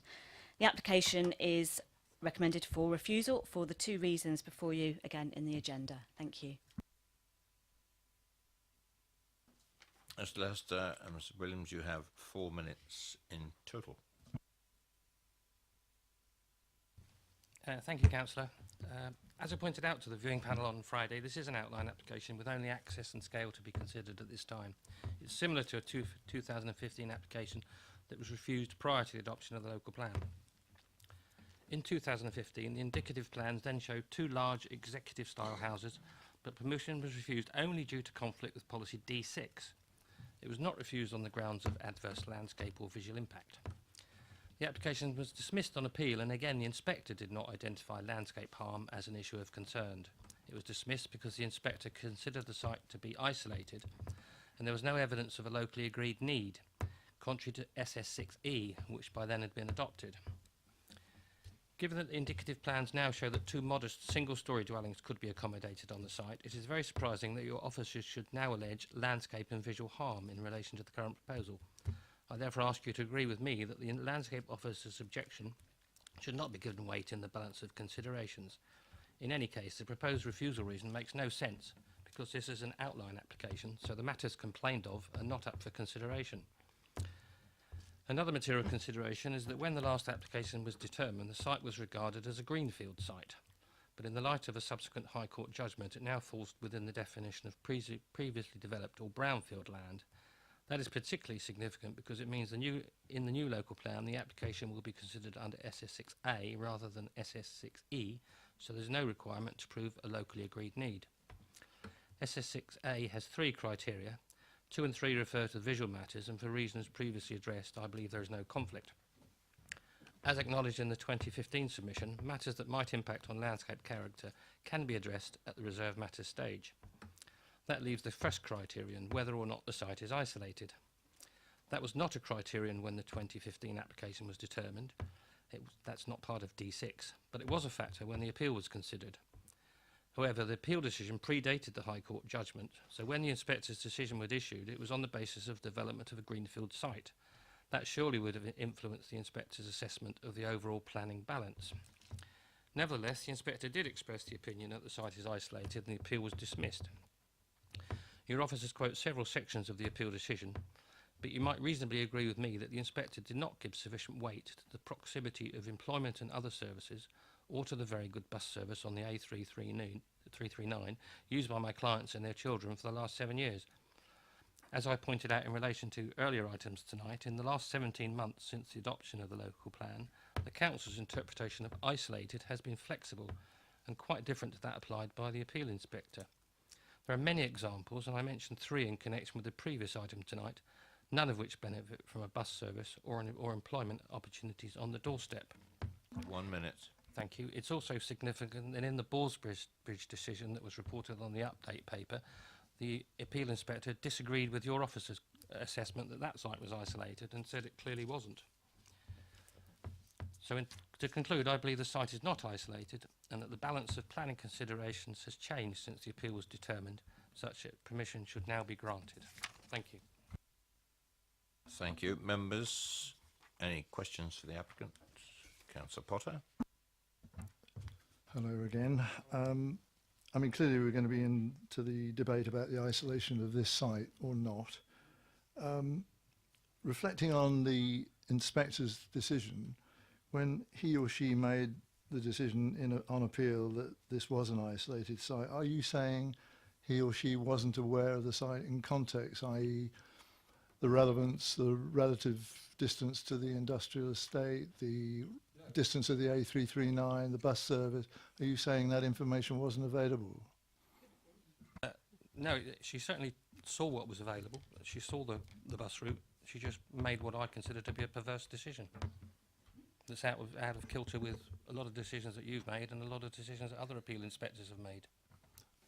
there's hope for me yet as an inspector then. But in all seriousness, I mean, clearly, simply you're saying you disagree with the inspector's analysis and decision around the isolation of the site. It's as straightforward as that, really, is it? Yes, I think it's a perverse decision. Any more questions for the applicant? Nope. Thank you very much. Councillor Radigan.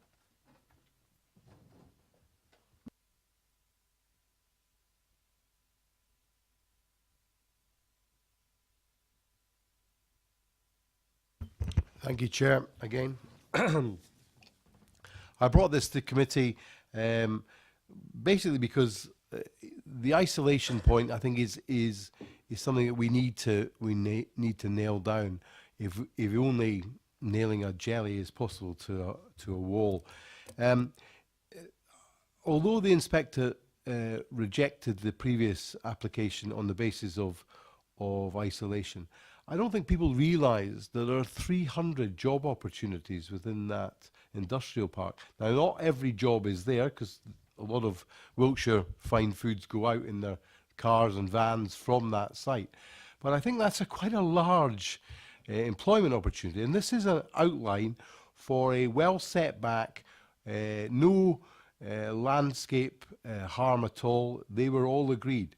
We as a council support that bus service. You know, we put in our hard-earned money into that bus service, and it works really well between Newbury and Basingstoke, two places where there are job opportunities, where unemployment is hugely less than the national average. We are very lucky where we live. This is an outline for dwellings that are not big and expansive. You know, I totally accept that some of the executive houses you've looked at tonight could only be bought by the wealthy. But these are modest in their scale. Bungalows, which we continually hear that there are not enough of, and yet for some peculiar reason, we don't want to build them when we have the opportunity. So I genuinely believe that we have an exceptional site here under SS6. Obviously, there's been a house on the land. The net gain is one, and there is opportunities to support local businesses and the local bus service for the young and whoever lives in those facilities. And as you've already heard, the applicants used the bus service for the last 7 years. So we're really fortunate that there's a car sharing service from Kingsclere into Newbury. So, you know, there would be benefits on that as well. But look, this is a site that is ready for a redevelopment. The house that's there at the moment needs torn down and replaced with something better than for current living standards. And I think this is an opportunity for us to do that. Thank you very much. And questions to the ward member? Thank you, Councillor Radican. Again, Councillor Sherlock, do you want to make comment now or later? Okay, I'll remember you this time. Questions to officers, members? Councillor Potter. Just advice and clarity, I guess, really. To be clear, and I think a lot hinges around the inspector's appeal decision. I keep saying whether he or she, I'm sorry, I think somebody's clarified it was a she, I think, is that right? But when she made the decision she did, that was in the newly adopted Basingstoke and Dean local plan was taken into consideration, I believe. I just want to confirm that. I know there's reference to that, but just to put it on the public record. And in regard to the advice that we get from officers in this regard, the appeal decision must be attributed significant weight when determining this application. I think I know what that means, but it would be helpful just to get clarity on that as well, please, regarding the decision we may make finally on this application. Thank you. Just in response, so addressing the first issue about whether or not the inspector took the new local plan into account, I mean, within her decision letter, I mean, on the first page, she refers to policy SS6 of the adopted local plan states that small-scale residential proposals of a scale and type that meet a locally agreed need will only be permitted, and carries on. So her starting point is the adopted local plan and the policies contained within it. In terms of the weight to be attributed to this appeal decision, it is a material planning consideration. It does form the history to this particular site. We are looking at whether or not this proposal has addressed that previous reason for refusal and those concerns that were raised by the inspector. And of course, as we've considered previously, the location of this site has not changed. So I would say that the appeal decision does afford significant weight. Thank you. Apart from SS6, there is a definition of isolated in the glossary of the local plan, if anybody wants to refer to it. And that mentions that, you know, in the report here, it does mention the 500 metres to the bus stop. It's notwithstanding that, I think it's about the only criteria is that it makes it not isolated. There's a whole host of other things that go along with it. Any more questions to officers? Debate. Councillor Potter, followed by Councillor Mr. Tucker. I mean, I've probably said this before in different forms. I mean, we struggle with this quite naturally, I think, really. I've always found it in some ways perverse, really, the way we talk about isolation of a site when there are existing dwellings and activity around that area, and people seem to survive and manage fairly well and live in the real world and do all the things the rest of us do, really. But if a proposal is made for something else, we then say it's isolated. But nevertheless, the SS6 policy is there for good reason. And in terms of the position that we face now on this, where in addition to that, there is an inspector's decision, which is very clear about the definition of this site, and that is a significant material consideration for us as a planning committee.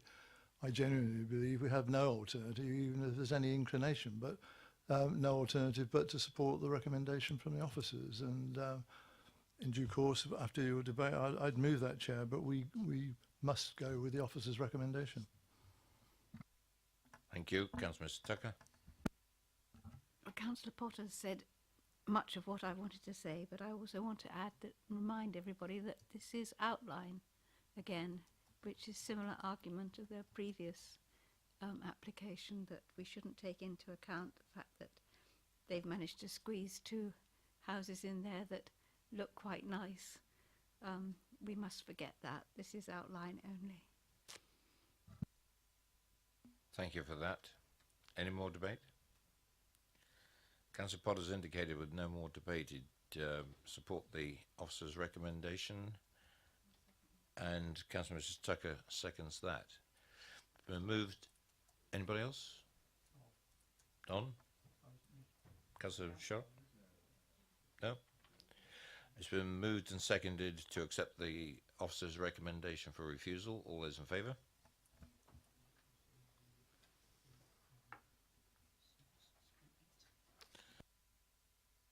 Any against? Abstain for Councillor Bound and abstain from Councillor Sherlock. It's approved to the officer's recommendation, officers. Therefore, just to sum up for the members, this application has been moved for refusal as per the reasons for refusal set out within the agenda. Thank you. Thank you very much. Moving on to the last item, number 9. And if I could ask Greg to introduce this, there are no speakers. Thank you, Chairman. It's an application at 4 Ferguson Close, Basingstoke, for the erection of a first floor rear extension.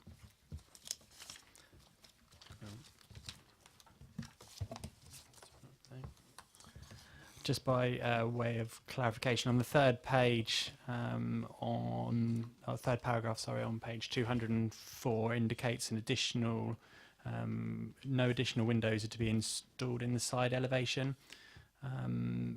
Actually, there is one window that's proposed in the existing side elevation, but not in the proposed extension. That side window could be installed under permitted development, so it's not part of the proposed extension. So it's just a clarification really of the text that's in the agenda for you. The application has been submitted by a sitting councillor. That's why it comes to committee.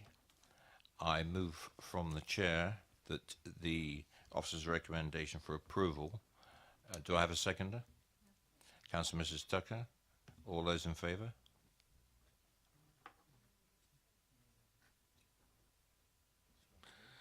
Thank you. That is approved. Officers. Thank you, Chairman. Just to confirm, that item is approved in accordance with the officer recommendation.